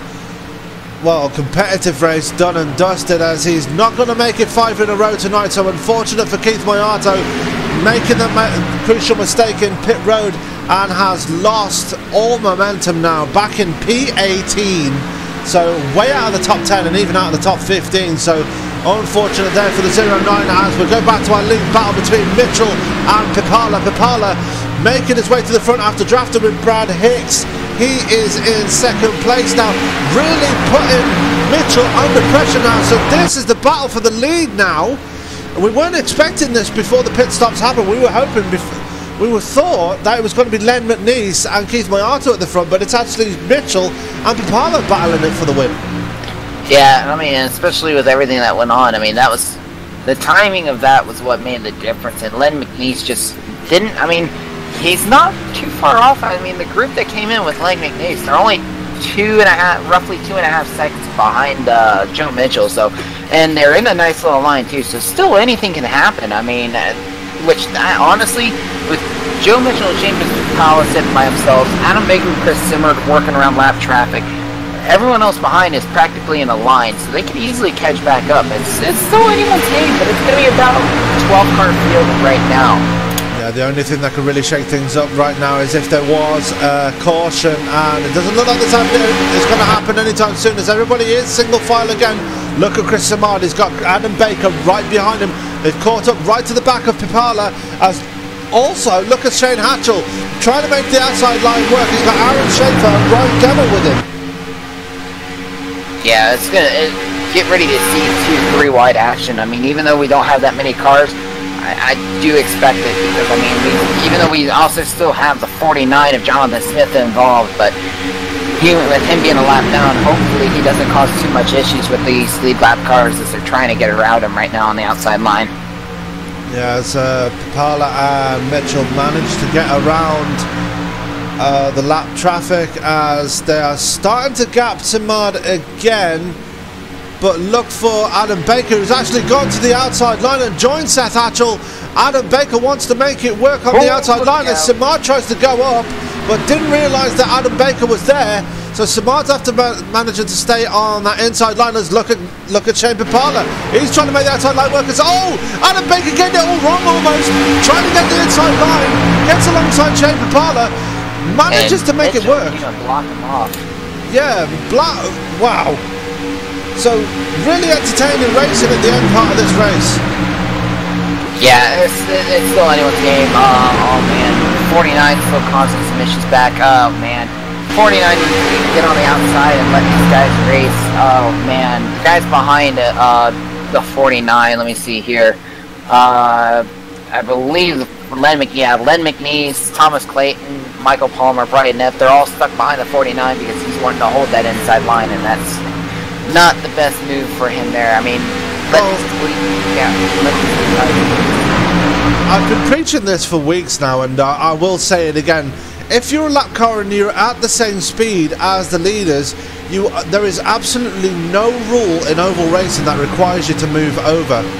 So, if anything, Jonathan Smith is doing the right thing by staying where he is. It's up to the people passing him to make the clean pass, and he's doing the right thing. He's just running his own race, and that's fair enough. I mean, it's unfortunate to see them get caught up behind him, but that's the nature of oval racing, unfortunately. Well, actually, true. And looking at it now, I mean, with him being up to speed too, I mean, he's going to get around Jeff Glockner, so that's in a sense a battle for position there, actually, too. So I can definitely understand it from you. It's just like I know how some of these drivers, if they feel like if they get wrecked by a lap car, then that'll be a whole different story. Absolutely. As we are 19 laps to go, Joe Mitchell is your leader. Adam Baker is up to second now. Chris Samard is third. Seth Hatchell fourth. Kapala is now down to fifth place after getting freight train in that little blocking incident there, so he's down to the end of the top five. Ryan Gebel 6th, Aaron Schaefer is 7th, 8th is Brian Neff, 9th is Aaron Mulrooney Jr. and rounding out the top 10 right there in that Caterpillar machine is Michael Palmer. 11 East is 11th, Tom Clayton 12th, Ron Holyfield is 13th, Jay Felton, first guy to pit on the last load of green flag pit stops, he is in 14th, David Gainforth 15th, Kurt Davidson 16th, Brad Hicks 17th, Keith Mayato, who's right behind him now, is in 18th. Timothy Lewis is in 19th. And last car on the lead lap is actually, Jeff Sharp is the last car on the lead lap, rounding out the top 20. Let's go back to our lead battle as they are coming around some more lap traffic. That is Jay Dubuque and Larry Holloway. They are putting a pass on now. So everybody getting passed for lap times now, because I'm guessing that's because of pit road penalties or something. Yeah, a lot of the cars are way far behind. Especially right now, Jay Buick, Larry Holloway. They were ones that were caught up in some earlier incidents, I believe. Next car that's like that's on the lead lap, Jeff Sharp, and when he came in, I think he had his issues. Right now, looking at the cars that are on the lead lap, the last three on the lead lap, Jeff Sharp, Timothy Lewis, and Keith Mayato, they were ones that had issues in that pit stops and had over 25 and 26 second pit stop times with that penalty, so they're going to be the next ones expected to go a lap down soon. Yeah, the two cars on your screen right now, Brad Hicks and Keith Mayato, two of the biggest losers in that last green flag pit stop, really losing a ton of positions after making mistakes on their pit stop runs. Brad Hicks missing pit road and having to go around again. Keith Mayato having that penalty and having to stay in pit road 15 seconds longer than he should have done. That's what put them down to 17th and 18th, and that's why they're drafting together to try and get back up the field. But they have got 12 seconds to make up to Kurt Davidson, who's there in 16th place behind David Gainforth. Let's go back to our leaders as they're all still single file as we're coming to 15 laps to go, Tyler.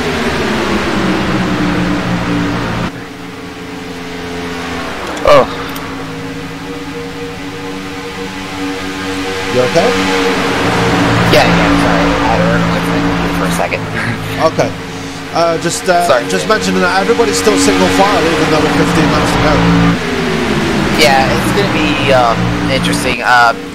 Honestly, I'm surprised they're not going too wide, but I don't know what to say. They're still single file like this before. Honestly, now before the last 10, maybe even 7 laps. I will be very shocked because, honestly, if I was some of these guys further back, I would want to start making some moves and start getting these guys to realize that, I mean, this is pretty much, it's go time now. Well, 10 laps to go is where the hammer really comes down, as that's where people usually start to try and make their moves. And I can't help but think that things are really going to kick off when we do get to 10 to go. So watch out for that lap mark. 10 to go is where it really is going to start going down. Yeah, I'm hoping for it too, because If these guys stay single file, it's good. They're really going to hamper their chances, especially if it comes down to even less than 10 laps to go, especially like 5 or even 3 laps to go. Because especially at these speeds, you got to make your decisions early. Because if you're too late, you're not going to have enough speed and a not big enough run to make any kind of chance. Yeah, as they put John Estes another lap down, and they are now 13 laps to go as they cross the line. For a good couple of laps now, I'm just going to go and have another break. Let's crank it up one more time, Tyler. That's definitely.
Right, 11 laps to go. They've just crossed the line. Nobody really making any moves as yet. We do have Tom Clayton at the back there trying to make that outside line work as Michael Palmer jumps up to the outside line as well. We've got Palmer, McNeese and Clayton. Now they're going to try and make their moves as we're just about to come 10 to go. Oh, this is going to get interesting. Yes, but Palmer not really got the momentum as they go through turns 3 and 4, and we are about to go 10 to go here at Talladega Super Speedway, and this is what it all comes down to. 10 laps to run before you make your final move, and it looks like Palmer at the back there is in P9 starting to make that move right now as Schaefer jumps up to the outside line. Yeah, here we go. We're going to start seeing him out. Shane Papala is trying to make his mind up whether he wants to jump up there. And he does. Here we go. It's going to get interesting now. So here we go, 10 laps to go. Everybody's starting to make their moves now, as it looks like Chris Samar's going to try and make the move up there. Oh, Joe Mitchell defending from Shane Papala. Chris Samard, as they're now 2 by 2.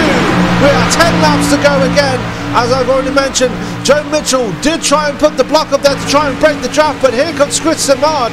He's going to make the move on the outside line, being pushed by Papala, Schaefer, Palmer, McNeese, Mulrooney and Clayton not got the momentum yet as they cross the line with 9 laps to go, Tyler. Yeah, oh, is it run? Oh, that's going to... Oh, here we go. That's the big one. That is the big one. And all of the leaders are in it. All of the leaders are in it. Oh, we got further action in behind. 41, Kurt Davison, as he gets hit by the 29.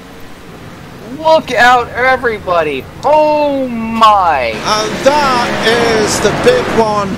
We knew it was going to happen, but we weren't sure if it was going to happen this late in the race. Yeah, Shane Papala, looks like his engine's powering is done. Yeah, that's going to be the end of his race for Shane Papala. Oh, let's go back and look at that as that. We weren't expecting that to happen at all in this race. Everybody racing so clean. I'm looking for... Where is he? Let's go to... Where is he?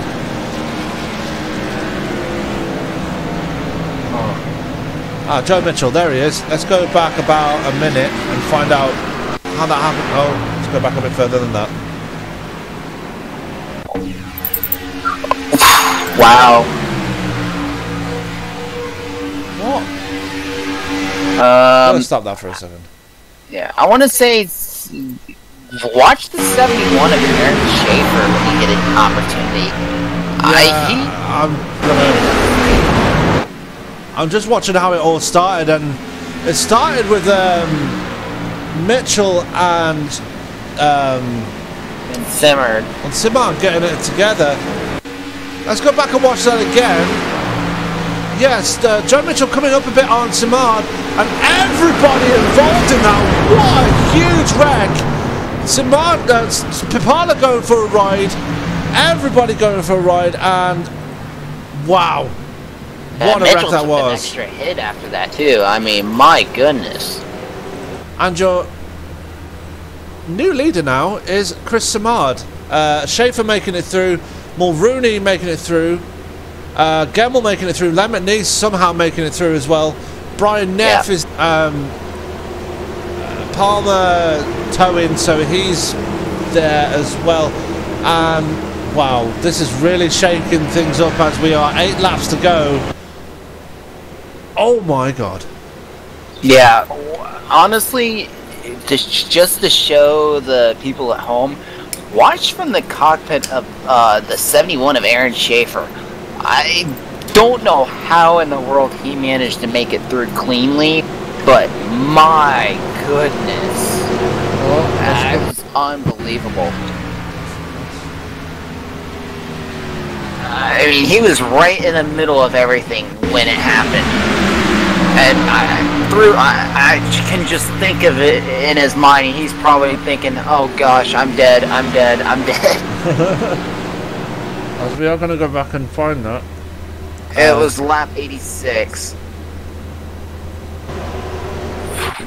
Oh, he did get a little bit of damage too, but I mean, still. Wow. Let's go to Aaron Schaefer's cockpit as they are making their way through turns 3 and 4 there. Let's see how he made it through that, because that was one hell of a scary wreck for everybody in that top pack. Joe Mitchell and Chris Simard getting it together, and it all just went downhill from there. Shane Pipala, the worst one off from that, as he went for a ride. Big ride, I will say. Yeah. There it is, and yeah. Oh, Schaefer did get a piece of it. He got hit by Adam Baker, but still manages to make it through. So great moves there for Schaefer as the caution did come out, but Chris Simard still given the lead as they are now slowed down for the pace car. Wow, that was really scary. As Gemmell's missing his completely missing his front end right now. Yeah, I'm looking through to see what. Honestly, right now, we might as well keep an eye on Jay Felt. I'm looking around. I don't see any. I'm not 100% sure, but I don't see any damage at all on Jay Felt. He might be the guy that can easily just blow past everyone, because he'll still have all the downforce on the car and everything. I have an interesting feeling that he's going to be the guy we'll have to watch out for now. Well, as Ryan Gemmell brings his car down pit road, followed by Brian Neff. But yeah, you're right about Jay Felton. He's got no damage on the car. The cars in front of him have got damage. That's Seth Hatchell, Tom Clayton, Aaron Mulrooney Jr.'s got damage. Lemmet Nice, it doesn't look like he's got damage. David Gameforth doesn't have any damage either, and he's going to be right side by side with Jay Felton. I'm looking through the rest of the field to see who else has any kind of damage at all, or even or still has a clean car. I'm looking through right behind David Gameforth, the 7 of Ron Hollifield. He looks clean. 86 of Brad Hicks. Keith Mayato. Honestly, now Keith Mayato just got his second chance now. With being so far back that he was, he's got a good chance now. I honestly would not be surprised if Keith Mayato starts working his way up through the field and potentially goes all the way up on the high line and goes 3 wide to try to get the lead. Yeah, we've got a lot of damaged cars in this field. Chris Simard's going to have damage. Aaron Schaefer's going to have damage. Lemmet Nice, I don't think he's got damage on his car, so he might be one that's going to be pushing his way to the front. Aaron Mulrooney Jr., another one with a damaged car. Tom Clayton has picked up some damage too. Same for Seth Hatchell. Jay Felton, like you just mentioned, clean car. David Gainforth, clean car. Ron Hollifield, clean car. Ron Hicks, clean car. Keith Moyato, clean car. So everybody behind Seth Hatchell has got clean cars, so watch for them to come through. As Davidson, like you said, picked up some damage from that as well, so he's got a damaged car. And looking on here, the hood on Len McNeese, the front left, looks a little bent open a little bit. It's a lot, honestly, it's a lot minor than Zimmer, Schaefer, Maroney, and Clayton, but I would like to see Len. I think Len could hold it up there. It's going to be interesting. It's very small on the front left. It's right at the hood opening, I want to say, from just looking at one angle. Yeah, but it's nothing compared to the damage on, let's say, Aaron Mulrooney's car. Oh yeah, without a doubt. So it shouldn't affect it too much. No, I wouldn't be surprised, especially like with Maroney and Zimmer. Maroney's got to have some kind of engine damage, and with how big it's crunched up on the front for Maroney, I wouldn't be surprised if he's going to have a lot of loss in power as well as Chris Zimmer. So this restart, I'm going to be scared to see how this restart goes, especially with how many of these damaged cars are up front. This is going to get interesting. Yeah, as they are now 2 by 2. The lights are off on the pace car. We're going to have a 4-lap shootout to the end of this race. Chris Simard at the front. He was one of the people that started that big one to bring out the caution. Aaron Schaefer there in second place. Lemony's third. Aaron already fourth. Tom Clayton is in fifth. Tom Clayton made his way through the field as well, but obviously he was caught up in that big melee. But yeah, look for the guys behind. Look for Jay Felton. Look for David Gainforth, Ron Hollifield, people like that to make their way through the field. As I think Len McNeese is in the catbird seat right now. In that top 5, he's got the least damaged car. Yeah, out of all the least damage, Len McNeese, I think he'll have the much better ones. Aaron Schaefer as well. He's not too badly damaged. No, definitely. Schaefer looks okay too. I mean, granted, because the only thing Schaefer got was the little the netcode hit that when Adam Baker came practically sliding in front of him. That's why I'm kind of shocked that he got some kind of damage from that, because it looked like to me that Adam Baker went clean by him and didn't hit Schaefer. That's why I'm surprised he's got some damage. But yeah, I agree. Schaefer and Len McNeese, I think, are going to be out of the damaged cars that were involved. I think they're the ones that are going to have a good opportunity to get around Simard and Aaron Mulrooney. Yeah, as we are about to see the pace car peel off for 4 laps. We're going to have a 4-lap shootout here at Talladega. And Chris Simard gets a go, but no speed in that car. Look at Len McNeese. He takes it straight to the number 77. Len McNeese is the man. Maroney's having issues as well, and Len McNeese as well. He's falling back too. Len McNeese is not. He's in second place, and he's pushing the 77 of Chris Simard around the track. I can't help but think that Len McNeese is going to try and take this as they go through turn 2 and come on to turn 3. Look at Tom Clayton. He's up to third place as well. Yep. And as you mentioned, Jay Felton. Jay Felton's making his way through the field. These are the least damaged cars in the field. Len McNeese is your leader again, but here comes Jay Felton looking for the win here. Garrett, keep an eye on Keith Moyato. He's going to be pushing the heck out of the car in front of him if he's got the opportunity. Oh, look at the melee behind him. The 3 wide as it goes through turns 3 and 4. That is Mulrooney, Gainforth, and Hicks. It looks like Seth Hatchell's in it as well. Yep. They're all together. 4 wide. Wow. Oh boy, keep an eye on Moyato. Moyato's all the way up on the outside as well. He's going to try to push David Gainforth as much as he can if he can get to him. Get ready for a big pack to try to catch up to Len McNeese and Jay Felton. They're right now in the catbird seat. Seth Hatchell and the rest of these guys are going to start pulling on him, trying to see what they can do to catch up. Yeah, Seth Hatchell, I don't know how he's able to hang on to that position because he's got one severely damaged car. Hicks is going to try and get round him, but here comes Gainforth. Like you said, he's on that outside with Moyato right behind him.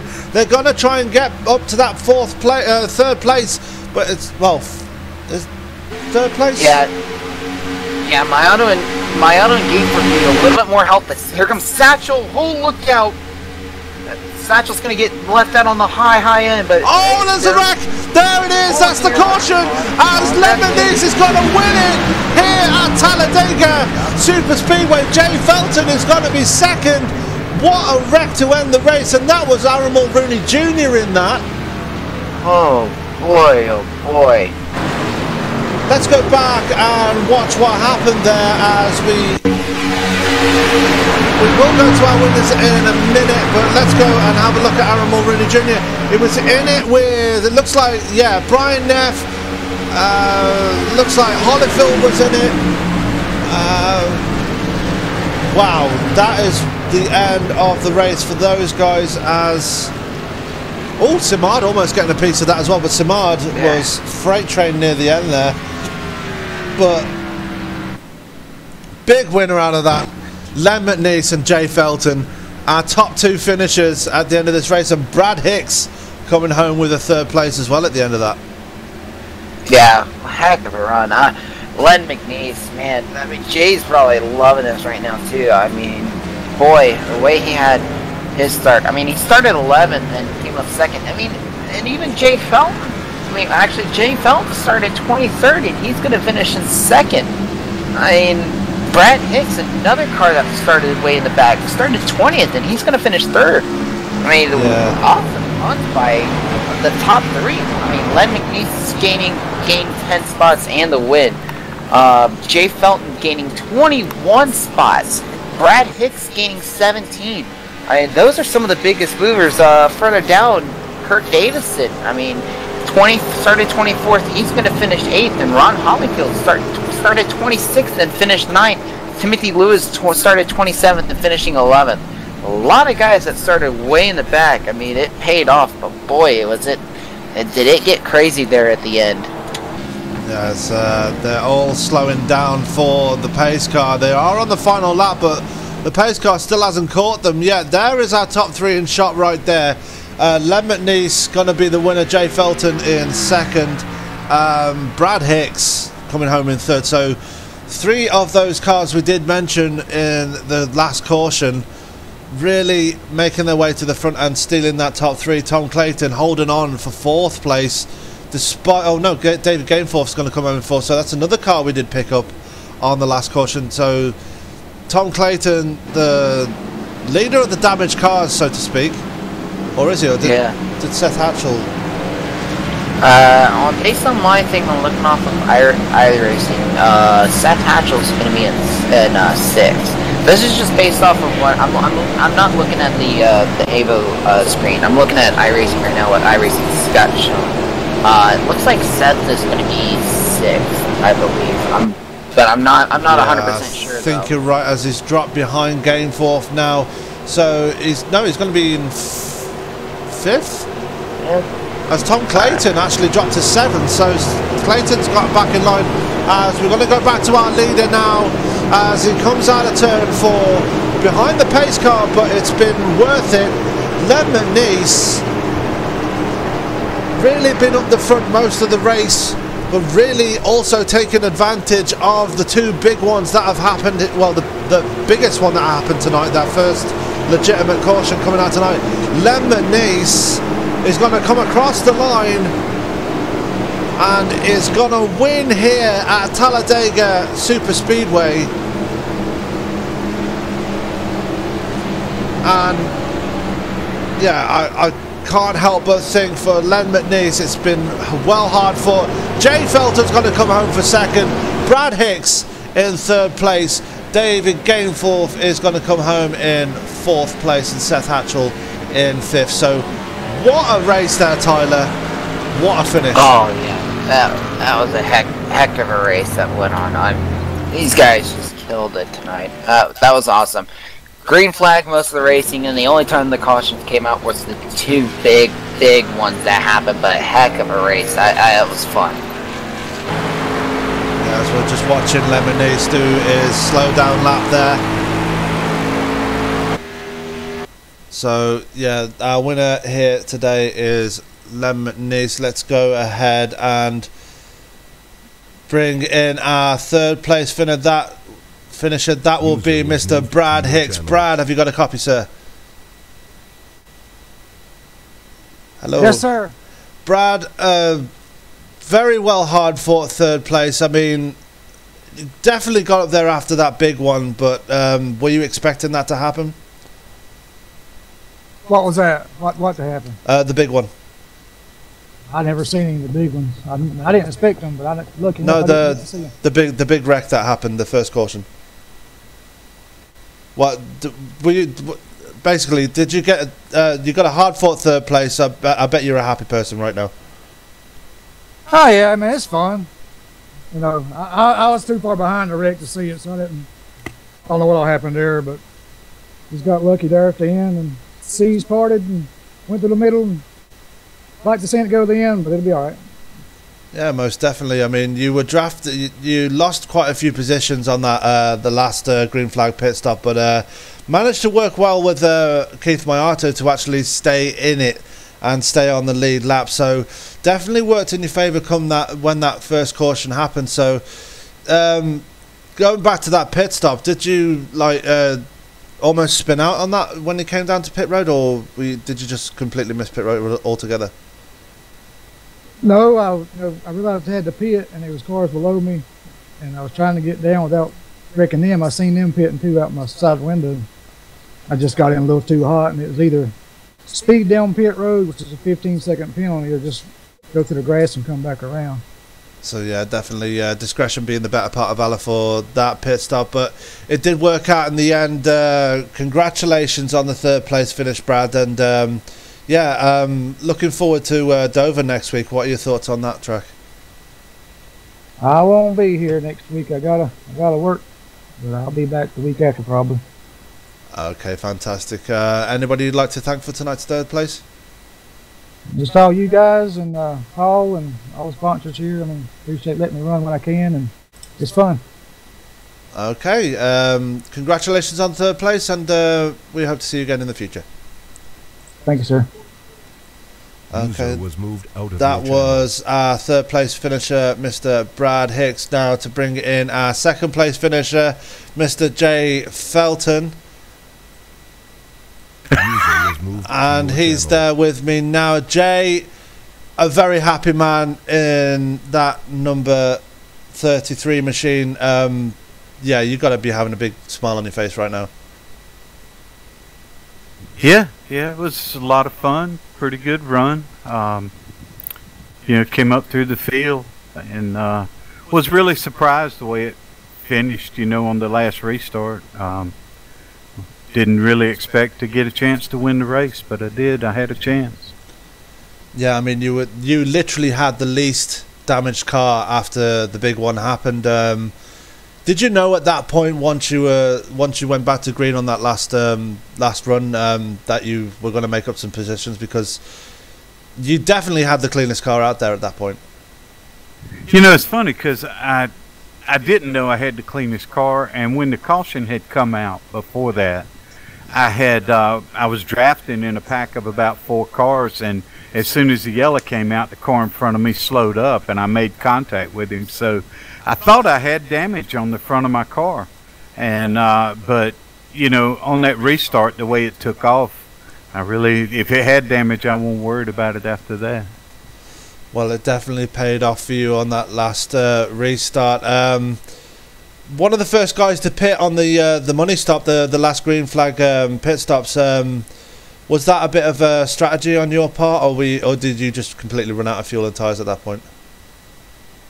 I just didn't want to pit with 20 cars. I didn't want to try to come down pit road. I thought I could get in and out quicker if I came in a lap earlier than everybody else, and I thought it'd be safer, and that's why I did that.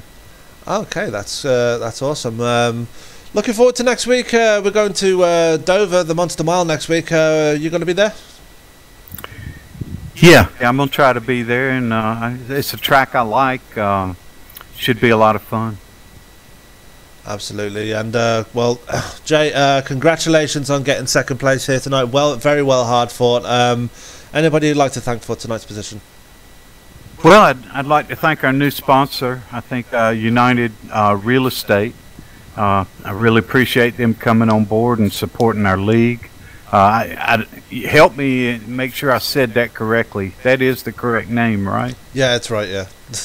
Yeah. So really glad to have them on board, and I'd like to thank BOFA for the work you guys are doing, and I'd like to thank Paul and the admins and all my competitors. As always, enjoy racing these guys, and I'm glad they show up every week.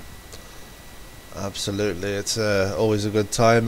Well, Jay, again, congratulations on second place, and we'll hopefully see you again next week at Dover. Thank you. That was second place finish. User was moved out of your channel. Jay Felton, as we're now going to bring in our race winner, Len McNeese. He is with me. User was moved to your now. channel. Len McNeese, the happiest man out on the track right now. Len, that must have been one hell of a run tonight for you. Oh, I'm still amazed. If the caution hadn't come out right there at the end, I don't think I'd have had it. But we got lucky there, and the caution come out at just a perfect time for us. Absolutely, and just getting away with it when the big one happened. I mean, I bet you needed a new pair of shorts when that happened. I had just a little bit of left front fender damage on there. I could see in the hood, and I really thought I was going to be in a big part of it there because I was kind of in the middle of all the smoke, and I was really surprised that I got through there. But yeah, it needed a clean pair of shorts after that one. Absolutely, and definitely been one of the main front runners tonight. I mean, it seems like the super speedways really suit your driving style. Is that definitely the case here tonight? Yeah, I really like driving the super speedways a lot better, and seem to have a little better, do at it than some of the shorter tracks. I guess I just hadn't got the car or the drivability yet to really get around some of the mile and a half and shorter tracks like I should. Yeah, I mean, we have been mentioning up in the broadcast booth that you were probably one of the most unluckiest drivers in the SOMO Cup field this season, and it must be one hell of a huge chip off his shoulder to actually get that bad luck out of the way and get the win tonight. Oh, definitely, yeah. Well, get that monkey off her back per se, hopefully, and yeah, seems to be I'm always in the wrong place at the wrong time, and tonight it turned around for us, and we was in the right place at the right time. Well, next week we go to the Monster Mile, Len, at Dover. What are your thoughts on that track next week? I just hope I can survive it. Never had any really good luck at Dover. I like the track, but it don't like me. Oh yeah, it's definitely a tricky track. I remember I've been there a few times myself and ended up in the wall. So the Monster's definitely gotten me a few times. Well, Len, congratulations on a huge win tonight. Anybody you'd like to thank for that?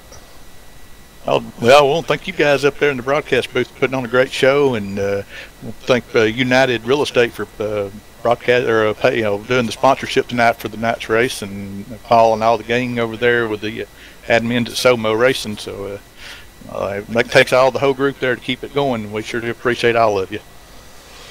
Well, that's a very kind words, and we really do appreciate them. Well, Len McNeese, congratulations on the win tonight, and we will definitely see you again next week at the Monster Mile. All right, thank you very much. Good talking with you guys. Thank you very much. User was moved out of Well, your channel. Tyler, what a race that was.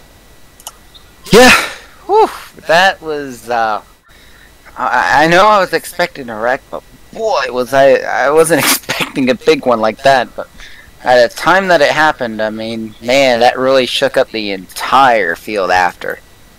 Absolutely, as it took out most, if not all, of the top 10. I mean, it was caused by two of the main usual front runners in the series, and that was Joe Mitchell and Chris Simard really going at it, and then getting it all wrong going for the trial, and that's what caused the big one. And you wouldn't expect that, yet, really, from the series leaders. Yeah, I wasn't expecting that. I mean, in a sense, all of the big front runners in the championship scoring as well. Adam Baker involved. I mean, Adam Baker ended up finishing 17th. Joe Mitchell, who's second in points coming into tonight, he finishes behind Adam Baker. He finishes in 20th. Seth Hatchell, he got involved as well. Or actually, no, he was one that was lucky. He was further back and finished 5th. I mean, there was a lot of things that happened. I mean, just the top 3 were somewhat involved. I mean, Seth Hatchell should be glad, but Joe Mitchell needed to not get involved in that wreck. But, I mean, that was kind of... If he didn't get involved in that wreck, we probably would have still been running, and it would have been interesting to see what happened. But, I mean, he's going to now lose even more time to Adam Baker, and potentially now looking off of points, Seth might even leapfrog Joe Mitchell now for 2nd in the standings, as Adam Baker, I mean, his bonus points has still helped him out for the season so far. Yeah, you got to look at Keith Moyato as well. He did finish in 6th in the end of that, so after all the wins he's had this season, he missed the first couple of races, but definitely got 4 wins in a row, and still came away with a top 10 finish tonight, so look for him to gain a boatload of points tonight. Looking ahead to next week at Dover, Tyler, what are your thoughts on that? It's going to be a completely different animal. Oh, yeah, the Monster Mile, I mean, the regular person would probably look at it and be like, oh, looking at it and be like, oh, it's nothing, it's a simple oval. Not really. I mean, concrete oval, it's a lot different to a regular pavement track. It gets me all the time too. It's one of the toughest mile tracks in the U.S. I believe. There's a lot of chances that the corners are tight enough to make it where if you get on the gas too early, you are going to hit the wall. It's going to be more about patience in this race next week. I think, based on how Dover has been for me, as well as probably a lot of the other drivers in this league as well. Yeah, we've seen our fair share of close racing, and tonight was no exception. With that, let's go to our final results of the night. Let's go and let me find it. There it is. Len McNeese, the happiest man in the field tonight, bringing home the win after a very, very controversial end to the race, with the big one happening shortly before that. Jay Felton comes home a surprise 2nd place. Brad Hicks also a surprise 3rd place. David Gainford finally comes home for 4th. Seth Hatchell rounding out the top 5. Keith Moyato finally brings it home in 6th after pit stop mistakes on the green flag pit stops. Tom Clayton comes home 7th with a damaged car. Kurt Davidson 8th. Aaron Schaefer 9th. And Ron Hollifield 10th, Tyler. Yeah, coming in 11th is Timothy Lewis. 12th, Brian Neff. Jeff Sharp coming in 13th, had a mediocre run, started 12th, finished 13th. Aaron Mulrooney Jr. Getting caught up in that big wreck near the end. He finishes 14th. Chris Simmers, same way, finishing 15th. Jeff Glockner coming in 16th. Adam Baker getting involved in that big wreck as well. He ends up finishing 17th. Shane McCurry 18th. Jonathan Smith 19th. The first car lap down, and Joe Mitchell finishing 1 lap down in 20th after being involved in that big wreck. Yeah, finishing 21st, and 2 laps down is John Estes. 22nd, Jay Dubuque. 23rd was Larry Holloway. 24th, Ryan Gemmell. I don't know why those numbers are switched around anyway. 25th was Michael Palmer in the end after being caught up in the big one. Shane Papala also caught up in the big one in a big way. He finishes 26th. Braden Johnson 27th, 25 laps down. 28th, Paul Cohen. 29th, Paul Zota, and rounding out the field of 30, retiring quite early in the race, was Danny Lawson. Right, let's go to our closed show now, as we are going to fire up some music. There we go. Well, that's going to do it here for the show tonight, guys. We've had one hell of a race here at Talladega Super Speedway. I will get my words right eventually.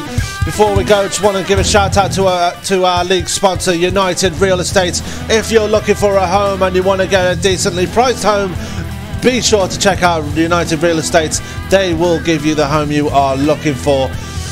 Anyway, that's going to do it for us here tonight, as we are going to go away and head away to our hotel rooms. I'm going to be back here tomorrow night with the Go Fast Racing League at Talladega Super Speedway. Going to be a good one in the Xfinity cars. Saturday, I'll be back Tyler will be competing in the Major League Esports League in the K&N cars. I can't wait for that. Yeah. And that is going to be Talladega, so we'll be back here in Talladega. I'm actually working on that car. I'm actually very excited for that race, but boy, seeing how this race goes and it went with the main car, with the big cars, I'm scared to see what happens in that run.